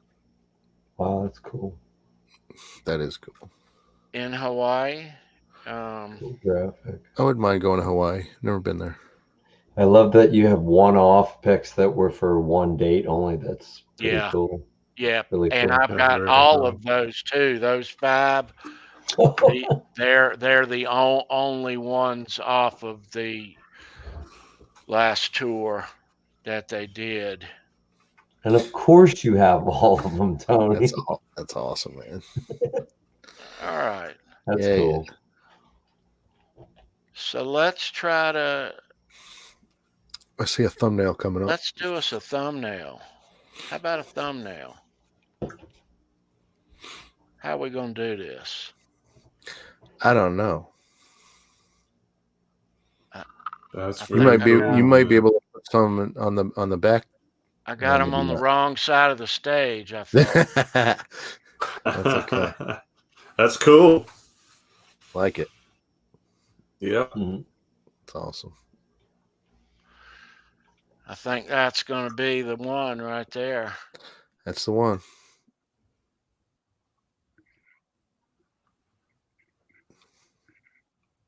That's the one. Cool.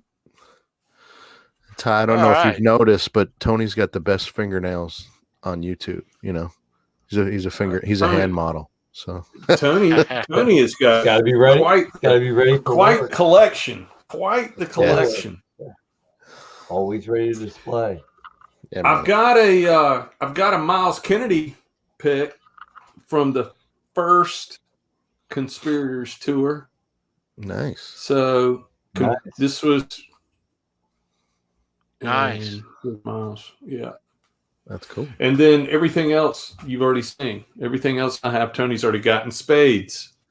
I've got a Miles pick that they did like a commemorative one from him and Zach from the movie Rockstar. Mm. It's one side it's got the Steel Dragon logo, and the other side it's got Zach stuff, and then there's one for Miles. And I've got that. I should have gotten it, but yeah. I really like that stuff they're doing, Ty. That music is good stuff. Oh, I love it. Yeah, I love those solo records, and of course, I was a big fan of Snake Pit, and I was way into that. And then when he started doing the solo record, and he had all the different singers on that record, I just dug in. And then the next record, Apocalyptic Love. I mean, it's just one of my favorite rock records. Period. Yeah, definitely cool. That reminds me, I don't know why my Snake, here they are. I knew I was leaving something out. Yeah, there's I've got that Snake one. Pit. Yeah, I've got Snake. It was hiding between the. What else is that?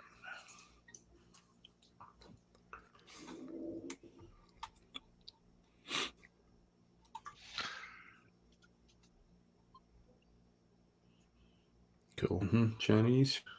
Yeah, Brazil. Team Brazil. Like it. Is their management team. Yeah.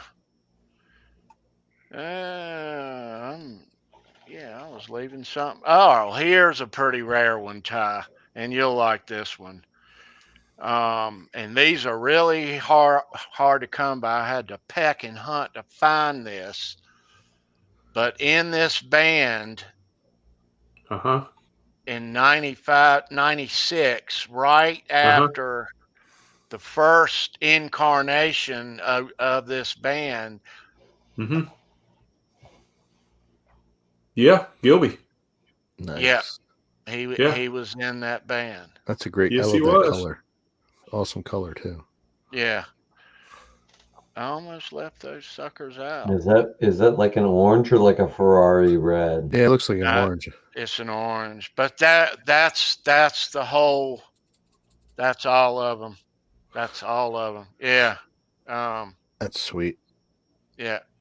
Holy crap. Look at the comments. I hadn't looked at the chat in a couple minutes. Only says 105. Whoa. Yeah. We've been going almost 2 hours. Long show. No, I do read the chat and I do read your comments. Yeah, but no. So I've been hard at work looking at that stuff. Yep. But anyway, yeah. Yeah.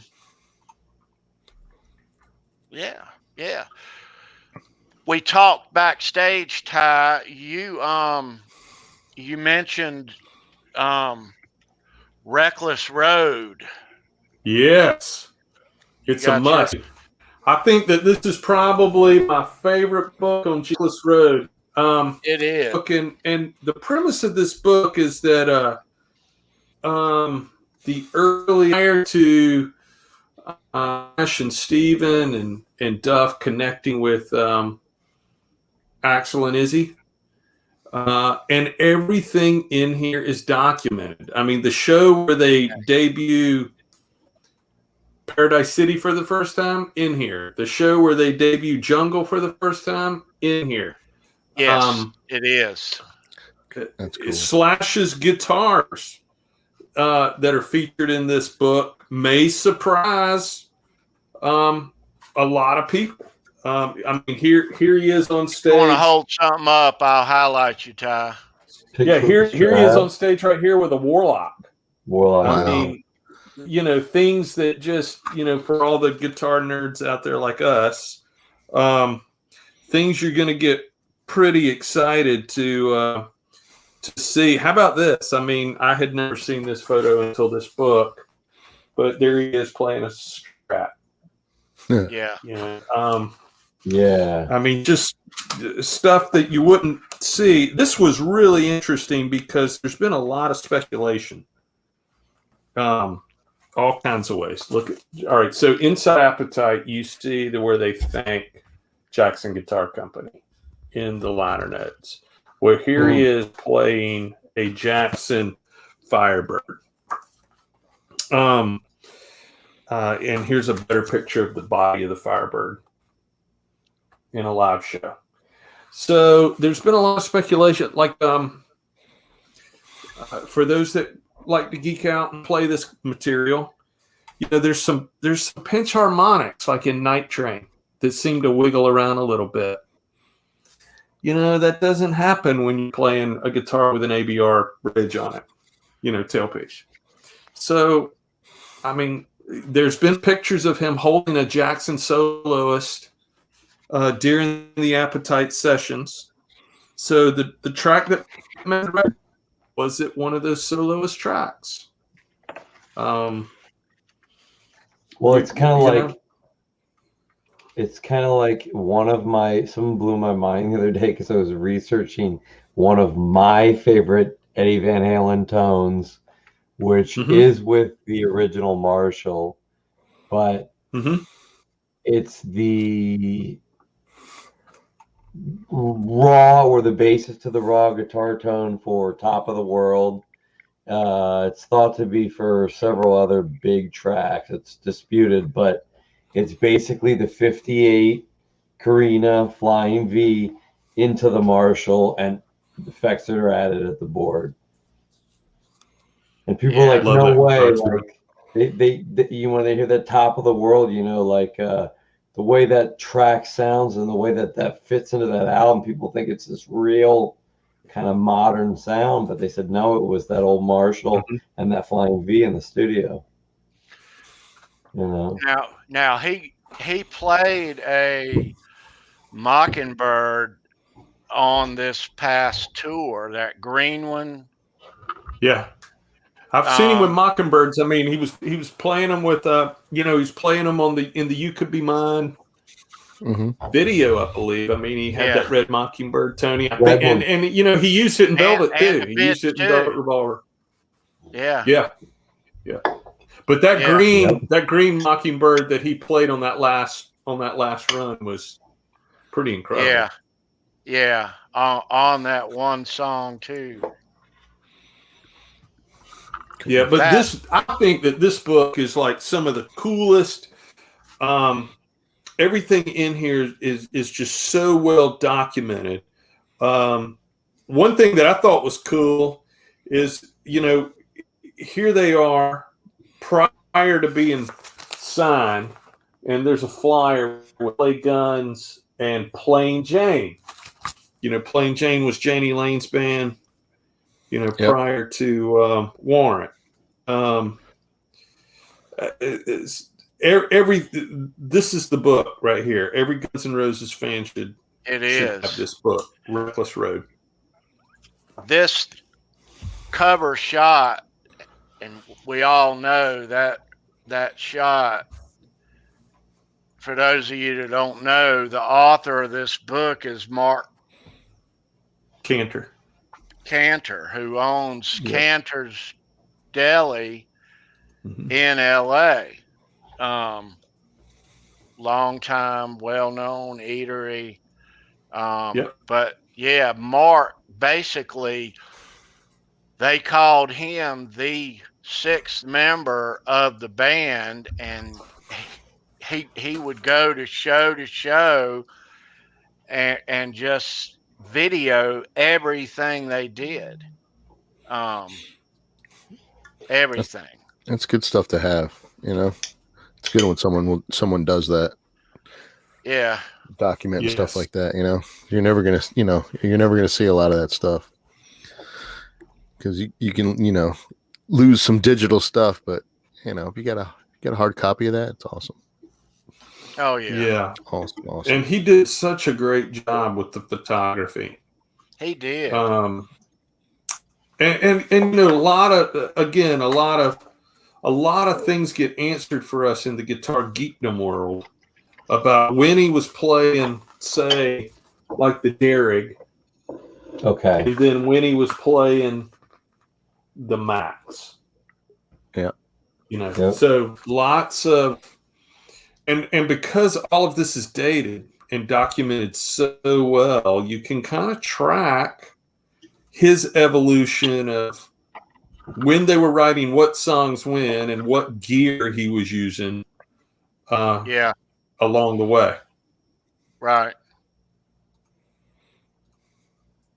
Great stories in here too about the recording of Appetite, because this photographer was given such access to the band that he really did a phenomenal job documenting it all.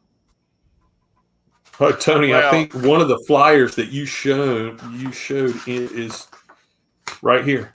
There it is right there. You showed that flyer earlier. Yeah. On that January 20th show. Yeah. Yeah, it is cool. In there, there's information that is just, mind blowing. They're making that album, and a lot of the songs weren't all there, weren't all written, and they really didn't have Sweet Child all complete. As good a song as it was, and Mike Klink is in the control room going, all right, in the middle of the song going, all right, where do we go now?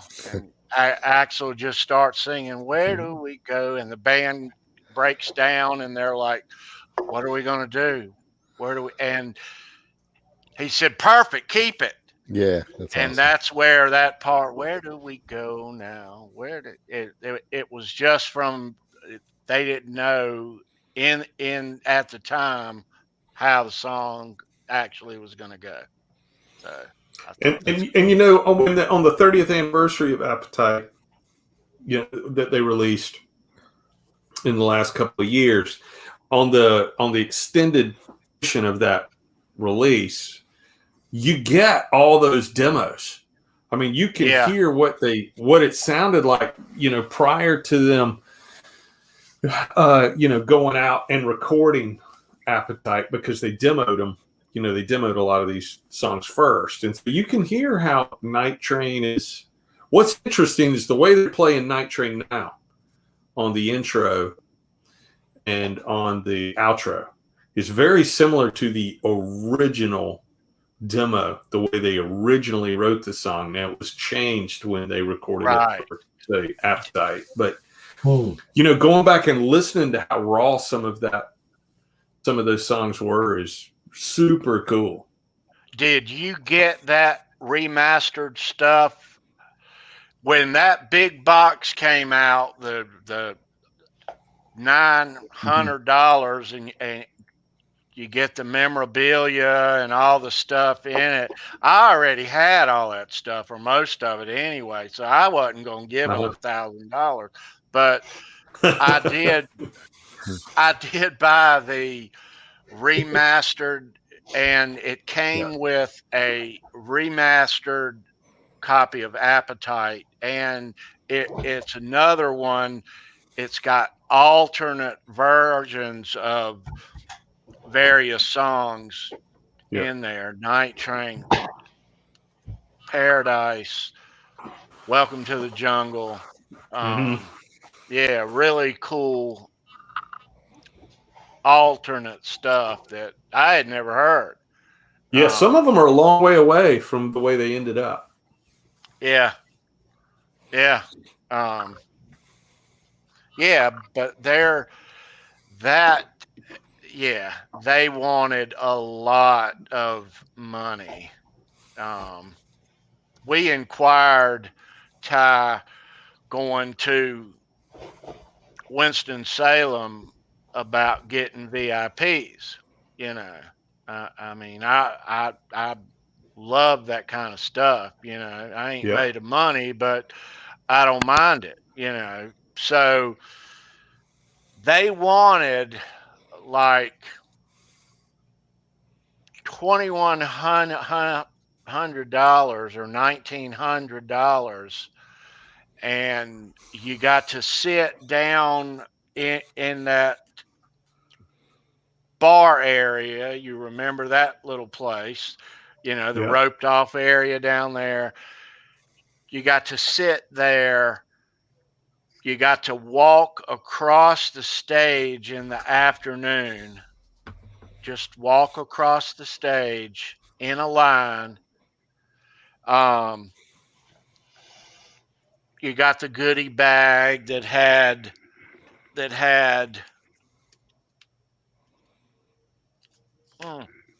this thing in it, which is basically just a tour book of the, that's really nice, but you get that in the bag, and it's got the hoodie and the shirt and the little whatever stuff in it for 20, and don't get to meet the band. It's no meet and greet involved. Oh. I was like, no, I am certainly not doing that. Yeah. So I don't want to walk across the stage for that much money. Sorry. Jeff K says, isn't there stories about the recording of Rocket Queen with a certain Sunset Strip fan? That story is documented in this book. And if you know the story, not only is the story documented, with narrative and prose, but the story is documented with photography. So if you know the story, it's in this book. So that was, as rumor has the story, that was Adler's girlfriend. Is that right, Ty? That's correct. Yep. And he didn't mind any of that a bit. Apparently not.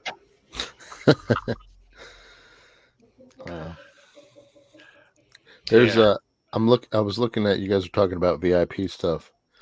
I'm looking at the VIP Paradise City VIP lounge package for the upcoming show at the Meadowlands. Yeah. And it says one premium, one premium reserved ticket in the first 10 rows behind the pit, pre-show lounge, including appetizers, 2 drink tickets, Guns N' Roses Paradise City Lounge laminate, VIP gift pack, commemorative concert ticket, early intro into the venue, pre-show tour merchandising, dedicated VIP check-in, photo opportunity in front of the backdrop, VIP concierge team on site, so I guess you can drink. $700. It's gone down. Yep. Yeah. No meet and greet though. Still. No meet and greet still. So I'm trying to see like full what else is there, but I don't think there's a band members not included on the on stage photo, so you can be on the stage for the Welcome to the Jungle Pit and Riser experience. There's a couple of different packages. So what's the highest one? I think that's the one. The Welcome to the Jungle Pit and Riser experience. I don't know. I don't see the price for that one. But the middle one, the Paradise City one, was $700. Let me see if I can see the other one there. And so the jungle pack, the Welcome to the Jungle Risers, you're physically on the side of you're on the wings of the stage. You can go on the stage, yeah. I don't see I'm trying to see if there's any of those VIPs left. Now, ever since they reunited though in 16, the one thing, if you hadn't gone and seen this show, I did a video on this channel about a year ago of my top concerts of all time that I have gone to. And I ranked that Winston-Salem show #1 of all time, every concert I've ever seen. You know, when you go watch a concert, they did, if you look at how long they play show it is. Pack a lunch. It's a long one. It's a long show, and that outdoor stage, Ty, that night, that's the biggest outdoor stage I have ever seen. Enormous. With the video and stuff, and they used every inch of that stage too. I mean, every inch of it. And it sounded phenomenal. Sounded fantastic. For an outside show. It was loud, but it sounded great. Yeah, and I guess the only complaint I hear in the past few years, and gosh, now it's been 6 years since they've gotten back together. Time flies, but they keep the set list the same. It's basically doesn't change. You know, it's so easy all the way to Paradise City. Yeah. Paradise City. All right, so the Welcome to the Jungle Pit and Riser one, that's $1,000 plus other fees, but you get to you get a photo op on stage with the band's instruments before the show. You go to and from the pit to the VIP riser all night. Elevated VIP riser on the field, unobstructed view of the stage, access to the cash bar during the show, and all the same stuff that was in the other stuff. But that's pretty cool. But $1,000 is kind of pricey. Yeah, no, that's a lot. That's a lot.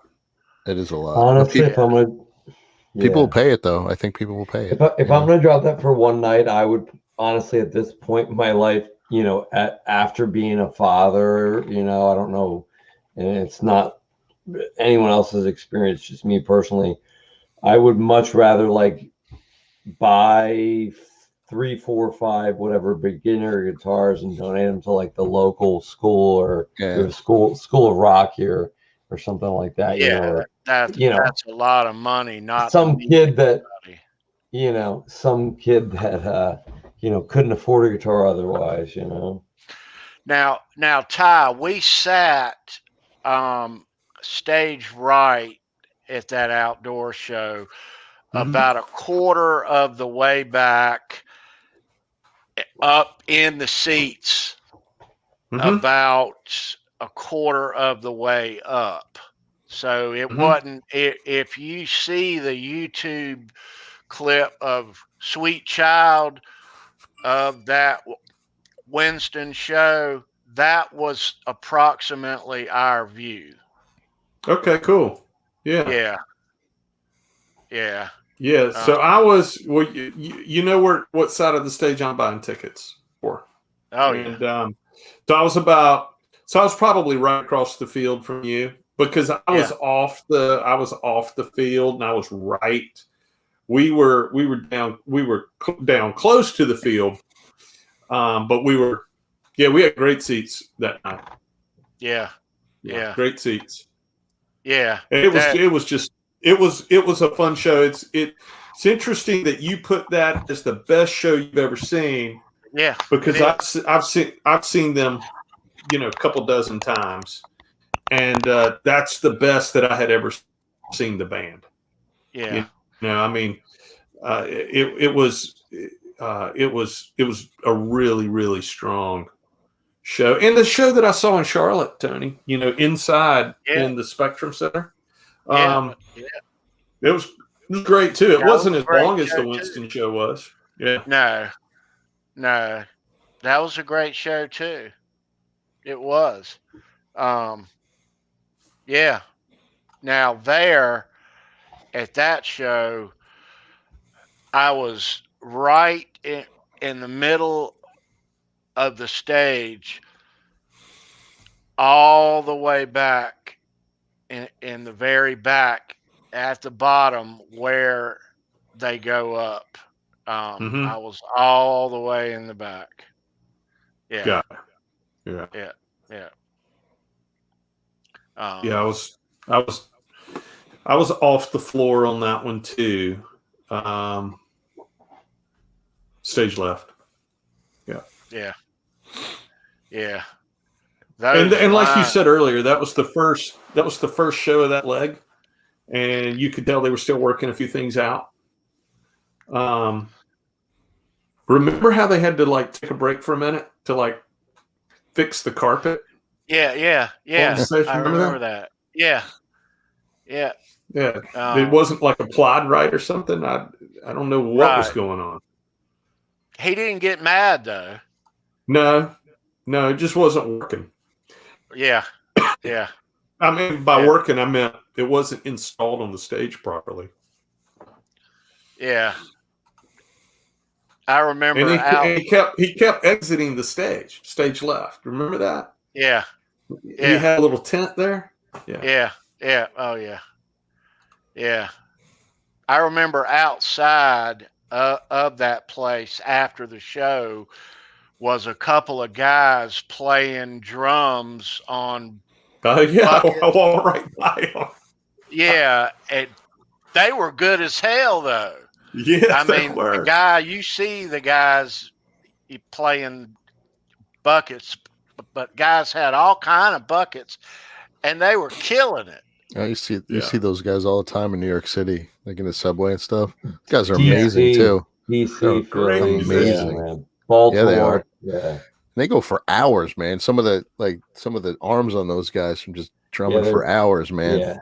Yeah. Ripped. Yeah. Got some endurance. It's good stuff. Hey, Ty. If you ever wondered where the most expensive beers on earth are, they're at a Guns N' Roses show in Charlotte, North Carolina. That's where the priciest beer in the whole world resides. Yeah. I was gonna say the Netherlands, but yeah, no, you're right. One that size is like $18. Wow. So I was gonna say $20. Yeah. That's nuts. I was gonna say the one monastery where they tell you how many cases they're gonna release per month because they don't find it morally proper to make exorbitant amounts of money off of their beer, even though they could. They have the Apple computer of beers if they wanted to, but They choose to keep it tiny, and you call a phone number every day, and they say, we'll have 3 cases today, or we'll have 30 cases today.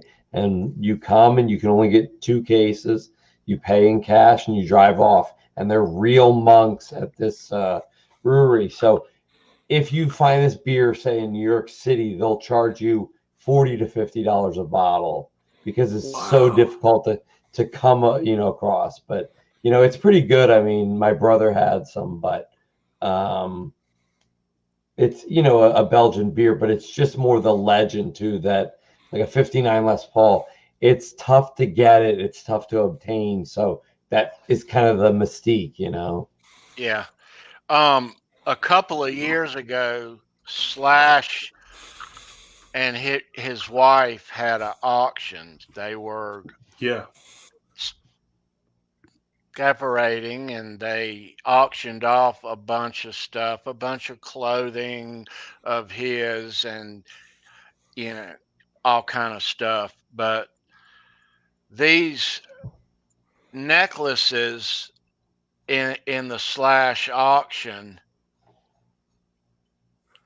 they used to give these out to those that came to their I guess the birthday parties, Christmas parties. That's cool. And I got one Cool. off the auction. Yeah. Nice. Yeah, look at the etching. That is really cool. Definitely Yeah. cool. So yeah, I was glad to get it.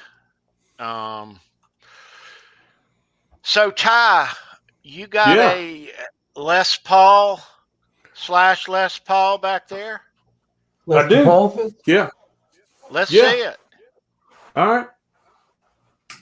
So, as you know, last year Gibson made him, or I guess in 2017, Gibson made him a brand ambassador for the company, and then last year they began releasing a Gibson standard Les Paul with his name on it. It's not a signature guitar. It's part of the core line. I'm not sure if I'm using the right terminology that Gibson uses, but it's a standard that they have in the line. And this one's mine. This is it's a Gibson Les Paul standard / model. So what's interesting about this guitar is they create their own pickup called a Gibson /Bucker, which comes in the guitar. Nice. These are not those though. These are Seymour Duncan Alnico 2 Pros, which is what he puts in his guitars. Okay. It has a 3A flame top, so you can kind of see I got a little chevron to that. It's got a nice finish. It's got a nice weight. It's got a custom neck profile, which I was trying to describe this profile to Dave. It really is, golly, I hate to be so cliche, but it really is between like a 60 slim and like a 50s round. This is one of the most comfortable. I've got several Les Pauls, and this is one of the most comfortable neck profiles that I've ever felt on a Les Paul. It's really nice, man. Yeah. Now, really, really outstanding guitar. Sounds great, plays great. It's got a really nice weight to it. It's like right at 9 pounds. Right at 9 pounds. This is a 2021 model. Oh, nice. So I really like it. And I had it for a minute, and then I changed the pickups and put the Seymour set in, and really like those. There's nothing wrong with the Gibson /Buckers. I just like the warmth of these better. So So good guitar. It's fun. It's set up in E flat. Set up with 11 to 48. Ernie Ball. I've been using Ernie Ball for forever. So I set it up 11, 14, 18, 28, 38, 48. I just think it's an incredible guitar. For a long time, Gibson would get beat up a little bit for their quality control or whatever. I can say this guitar, and I had obtained a different type of Gibson about a month ago. It's fantastic. Fit and finish, absolutely fantastic. It's a very high quality guitar. I love it. Plays great. Sounds great. So, yeah, awesome. Yeah, that's a 2021 / somebody asked about the gold top. That's an old R7. I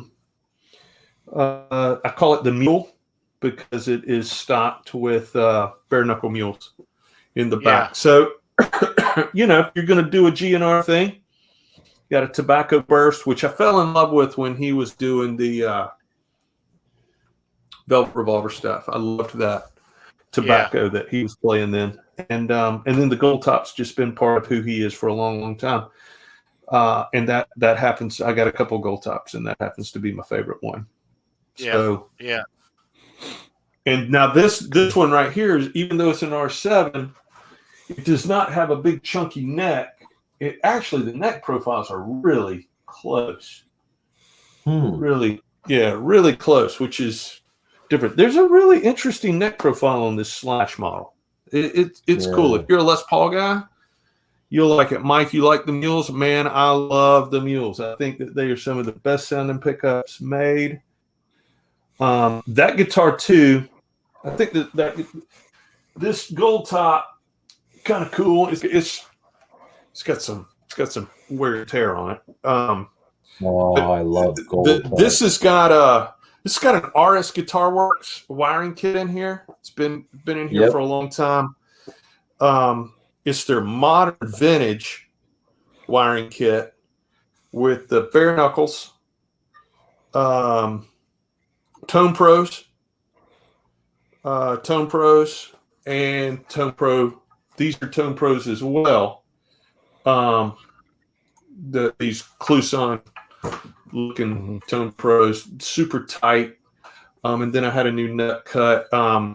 There's a company called Abalone Vintage Guitars that did this guitar for me. And it is just a workhorse of a guitar. Fantastic Les Paul. And it sounds like a monster. I never take that anywhere where where another musician doesn't say, "What's up with that guitar, man? Guitar sounds awesome." And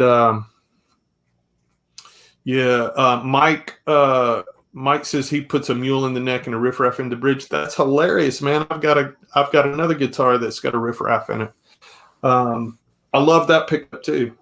All you Angus Young fans would love that pickup.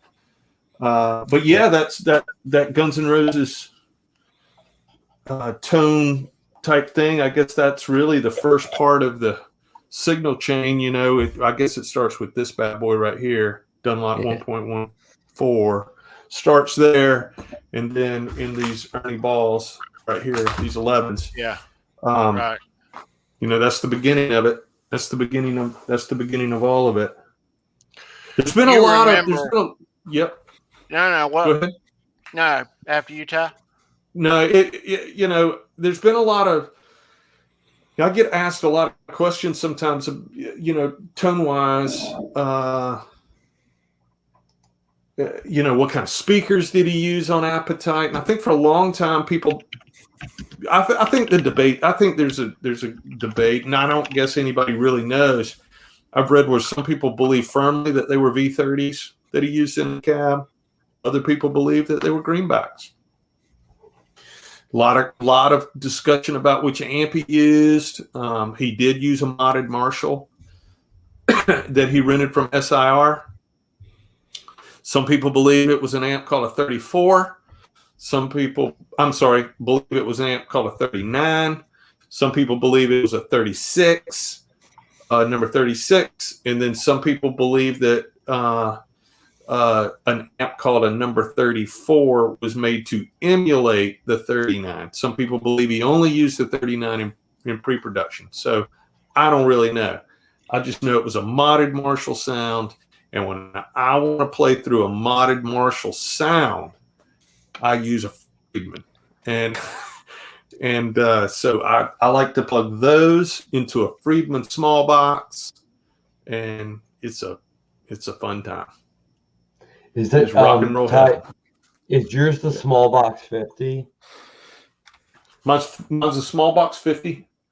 I have talked to more and more people that thought I want every bell and whistle, I want everything, I want the biggest one, and they got a B100 Deluxe, and then they went into a shop and they played the small box 50, and they went, "You got to be kidding me! Come on!" And they returned it and bought the small box. They were saying that because you get, within 3 decibels, all that headroom, other than losing 3 decibels, you get all the volume, but you lose 3 decibels.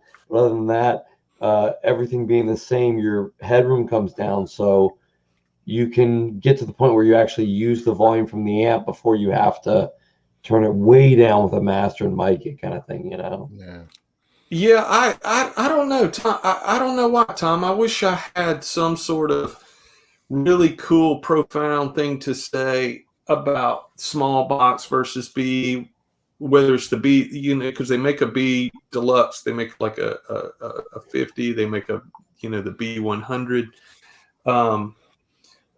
A guy that is just a tone hound that I play a lot with, he had a B100, and all I know is that I plug into that amp and it sounded brilliant, sounded marvelous, and I loved playing it.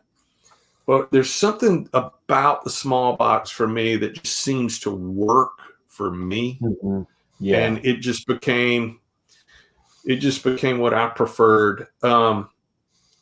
If I need something light, I can kind of get that BE in a packet. I've got this little, I don't even think it's connected. Hang on. It's not hooked in. I've got this little pink taco. Yeah. And this is an early one, man. This is like a serial number. This is in the first 50 that were made. So it's been around for a while. So this little guy right here is super light, and you can tote this thing around. Now, what is it? What kind of tubes does that run? EL84s. But don't let the EL84, don't let that fool you. This thing is a screamer. It is a fire-breathing dragon, and it's my favorite kind of amp because it's single channel. Yeah. And so you think about it. So if you're doing, if you're doing like this Les Paul thing into a single channel pink taco, yeah. I mean, you could do it like he did it. You want to hit the first part of Paradise City, just roll back that volume knob, and then pull it up when you go to that big G chord. Yeah. When you go into the GCFC piece, and yeah, man, that pink taco travels. But the small box that I have is not a big. It's just a big box. It's a big cabinet, but it's not a heavy cabinet. It's easy, and I love the clean channel in it too. It's got a plexi channel in channel 1. It's pretty killer. You showed us the slash board earlier. Did I use? Yeah, I got a board. Show us that. All right, so I got a slash board that I use, when I'm doing that catalog.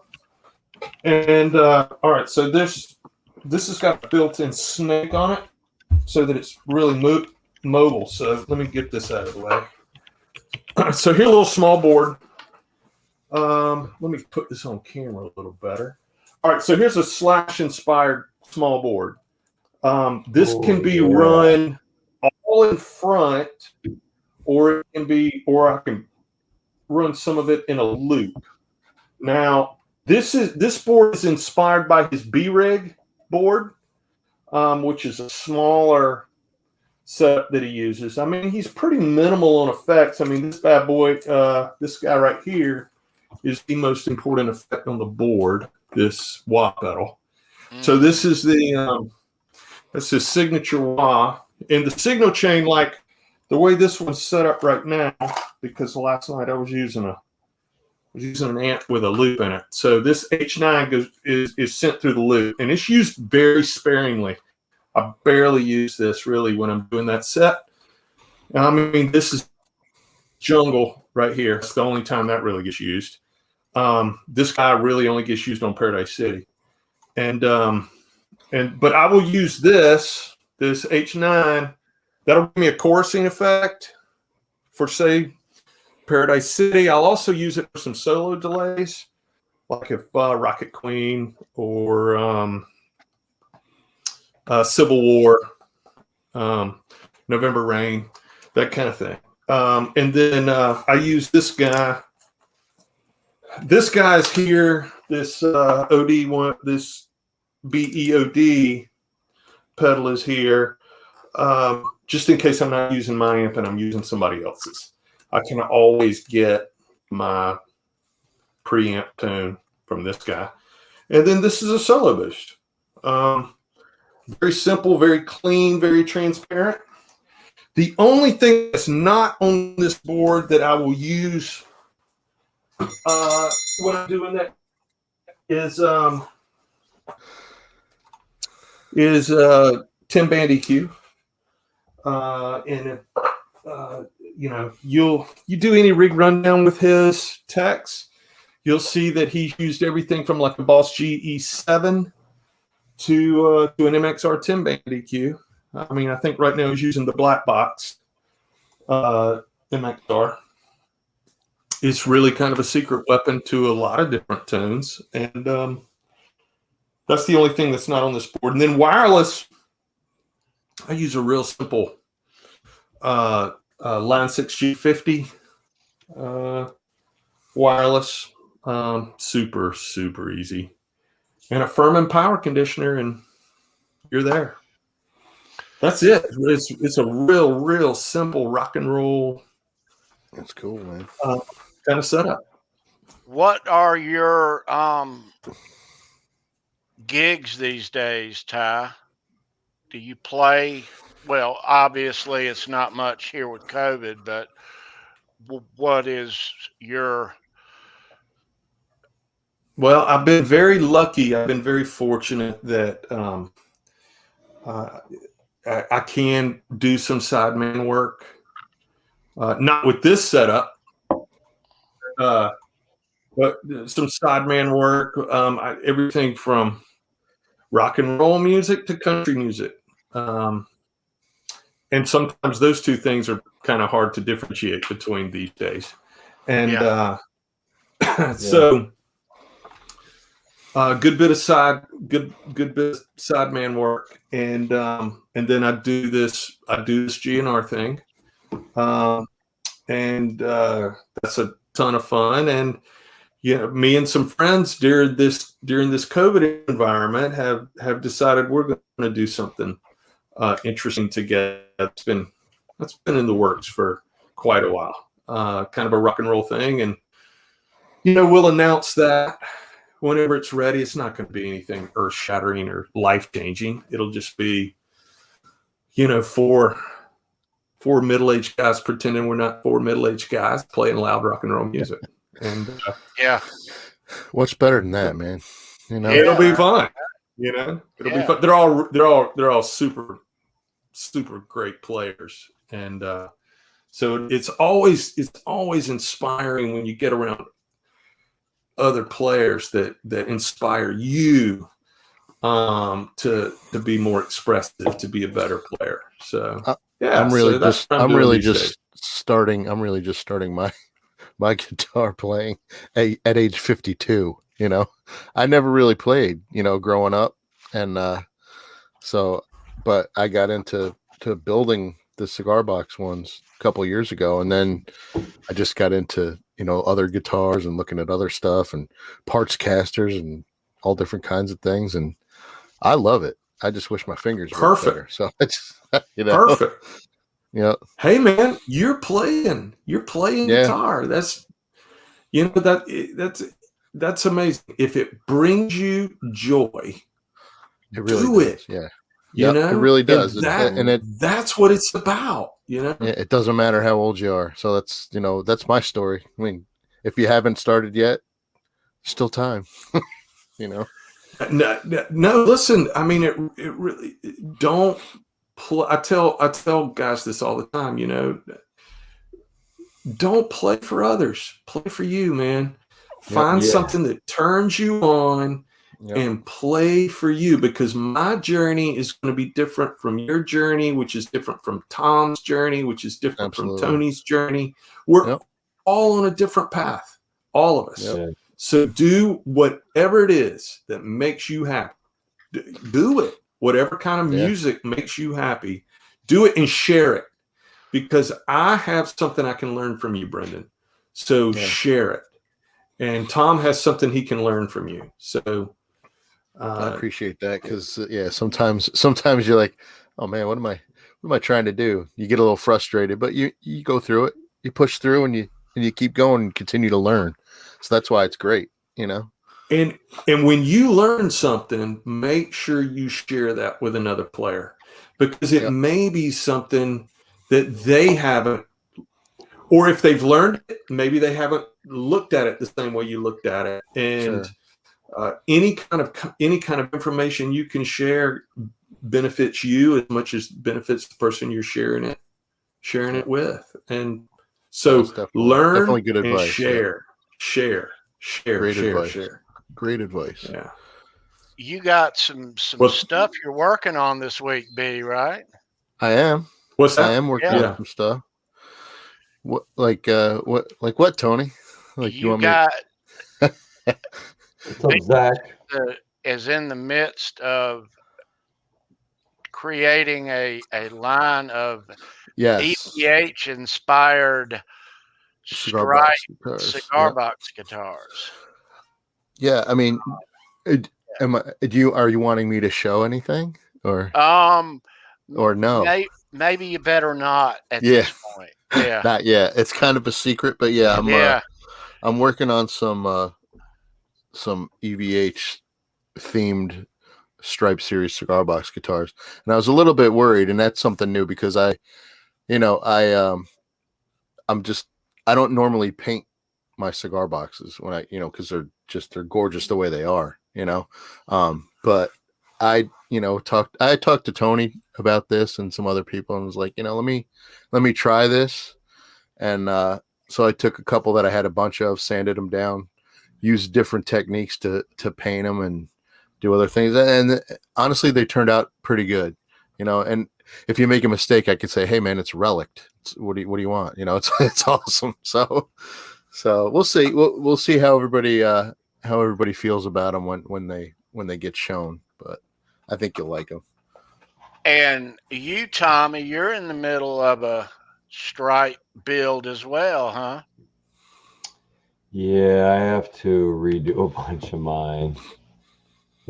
Pretty much back to the base coat at this point, because I had an issue with paints that theoretically should have worked together and they didn't. So even when you experiment on a piece of scrap wood, if that's not the same wood, same type of wood, approximate dryness, moisture content, yada yada yada, as the piece you're actually using, then your conditions aren't the same. It's really tough to approximate that. You'll get there. Redoing it is the word. So maybe I'm sure you'll be happy with the next phase. I've redone some 3, 4, 5 times before. Now it's a new guitar week too for you, Tom, right? This week? Yeah, I got show us something.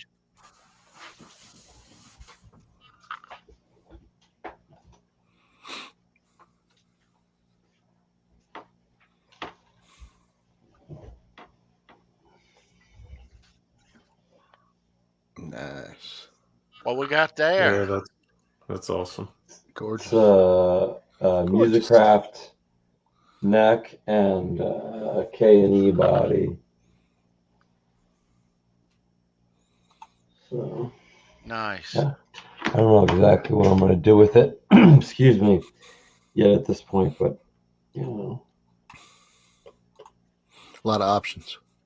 yeah, I've never had one though that pulled up. The only ones I've had that were Floyd's were all decked. You know, that's the only thing I don't like is having to, you know, put something in. I need to get one of those. I don't know what you call them. Trim stopper. Yeah, that's it. Where you can lock it out, you know, when you want to tune it. But I usually just put something like a screwdriver in there and then tune it up and then pull the screwdriver out and then, you know, adjust the claw until it goes back in tune and you know you're at the spot, you know. Yeah. The neck's great. I, you know, had never had a roasted maple neck before because I'm not particularly a huge fan of dark maple. It kind of, I don't know, it might be because I'm colorblind, but it throws my eyes off a little bit because you have the light and the dark streaks. But you know, I'm getting used to that. But the neck is just, excuse me, it's unfinished, but it's, you know, like I don't know how many coats of oil, but I guess a bunch of coats of tongue oil that just has, you know, a little bit of dye. But they said that most of the colors, I guess the caramelization from baking it or whatever. But I don't know if you can see it on the camera, but the flame is just like insane on this. Yeah.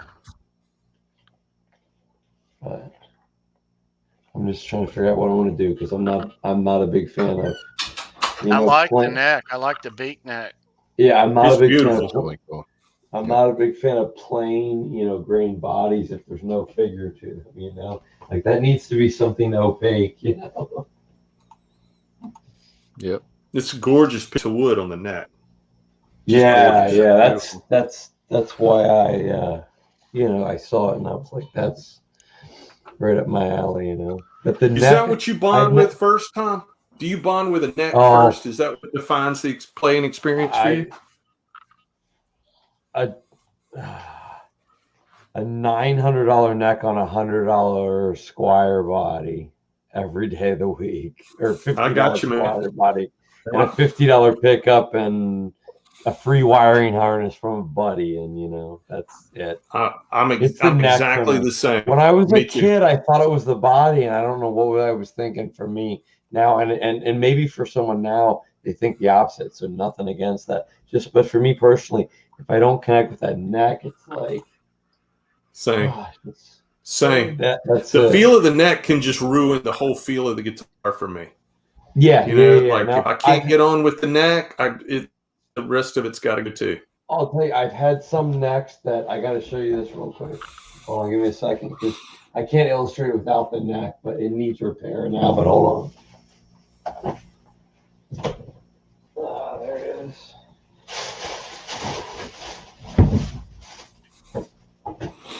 Don't break nothing. Too late for that.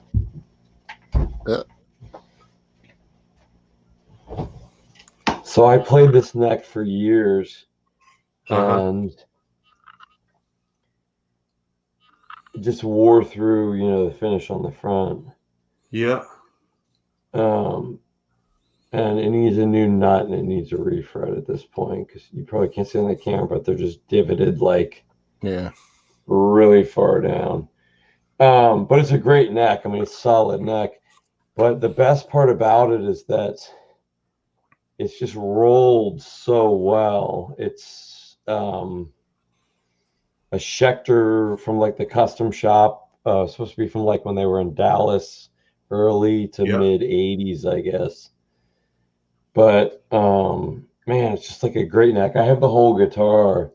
I need to put the whole thing back together, but I have to, you know, get the neck refretted and, you know, take care of first. But man, I played this guitar for probably 12 or 15 years, like every day, this neck. And it's like, I don't know what that is. That's, to me, that's the price when you buy like a custom shop, whatever, is that work on the neck and making sure that that neck is connected exactly, within whatever, a thousandth of an inch or whatever where it's supposed to be, and at the right angle, and it resonates like that, so that when you choose whatever electronics you want to put in, you're not messing around. It's like, okay, it's gotta sound good.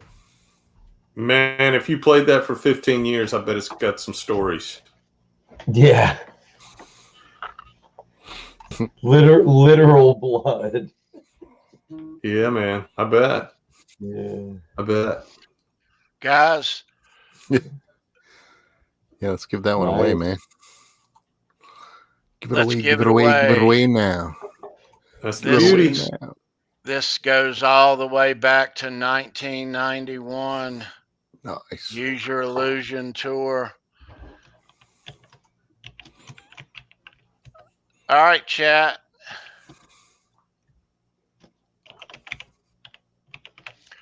All right. So this guitar pick can be yours. And this question is a easy question. It's easier than our last question. So kids, get ready to type. If you're the winner of this, email is down below in the description. Email me your name and address. I'll mail you that yellow Use Your Illusion Duff McKagan pick out Monday morning. CK asked what I was drinking. Bang energy drink. What's up, Laz? Hey, Laz. Sparkling soda. Yeah. All right. Carbonated water. So get ready to type. Get your fingers ready, chat. And this is an easier question than the other one. So good luck. The first answer that we see is our winner. And here we go. Axl Rose and Izzy Stradlin are both originally from what U.S. state?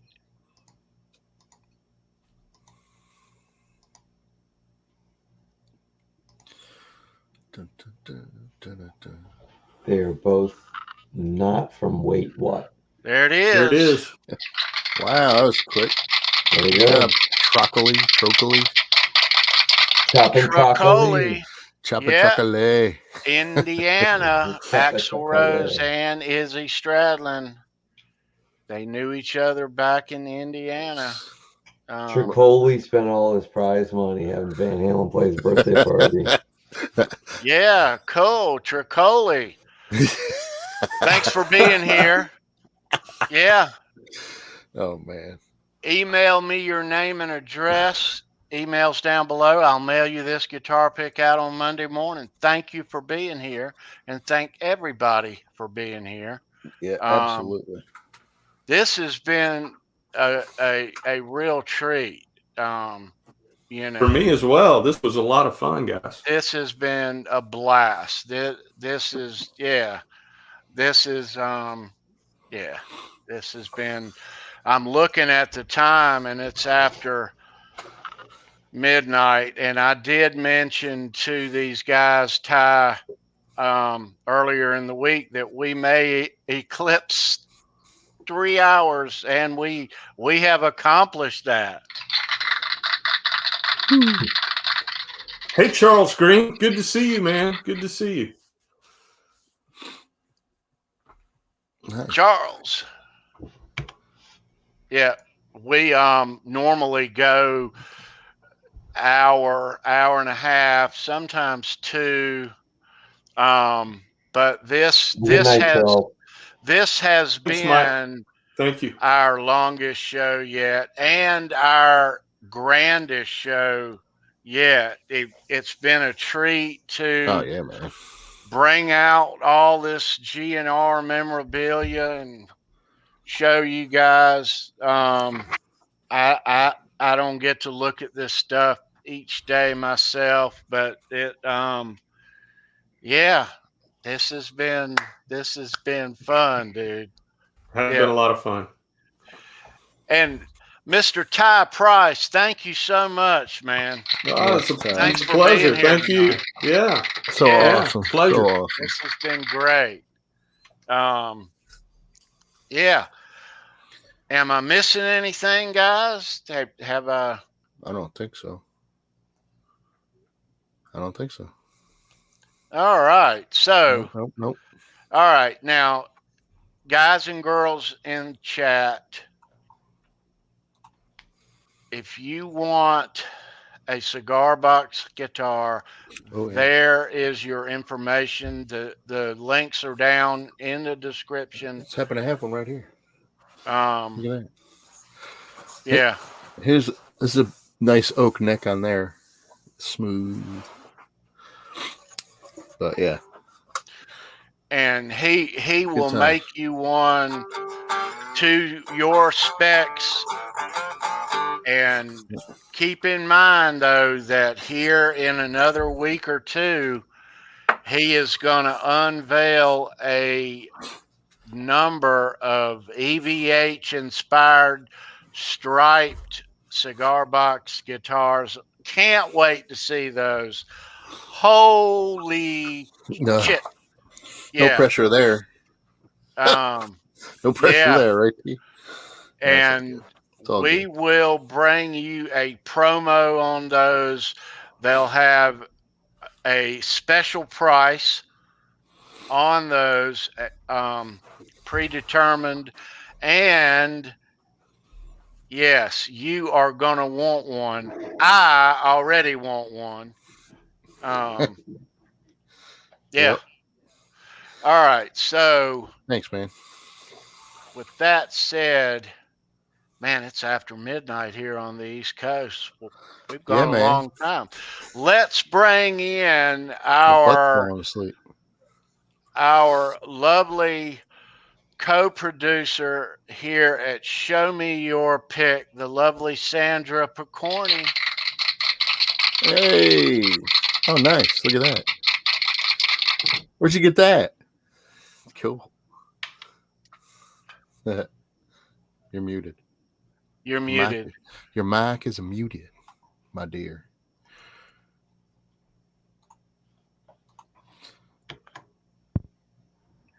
There we go. From a bunch of really cool dudes. That's who I got that from. Cool. Yep. Yes. That cool dude. That cool dude. Yeah. And it came with a really nice letter which sits in a frame over there on my wall. Oh, cool. Nice. Oh, yeah, I'll never get rid of it. Yeah. Hope not. Well, guys and girls, it has been a great night here at Show Me Your Pick. We've had a lot of fun. Oh, yeah. Guns and Roses. Yeah, one of my favorite bands in the whole world of all time. Absolutely. It was a great show. Give yourself a round of applause. It's a lot of fun.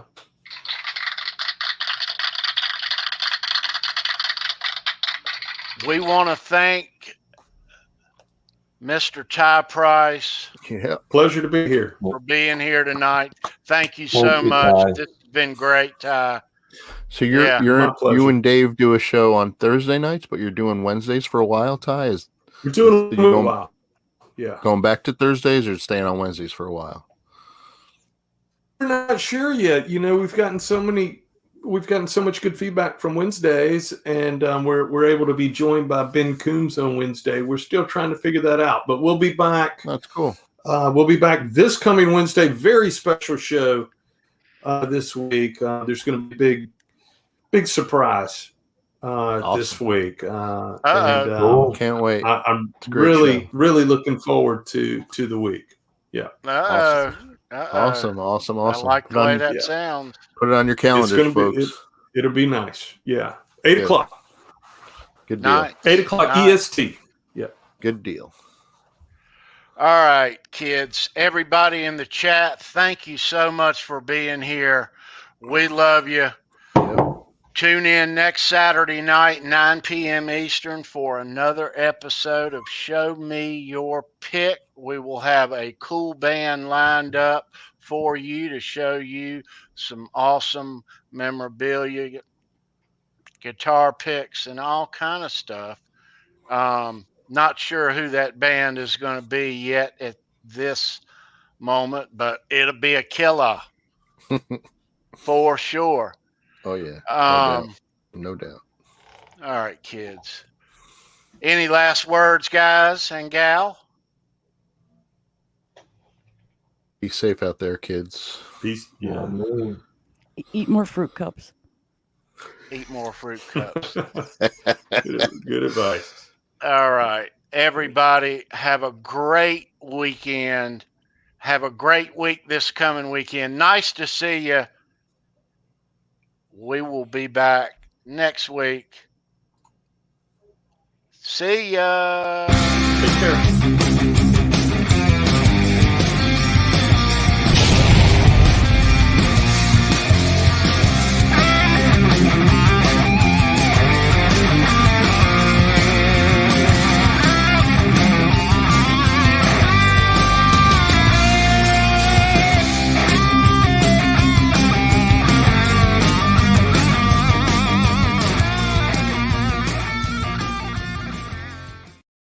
Or something.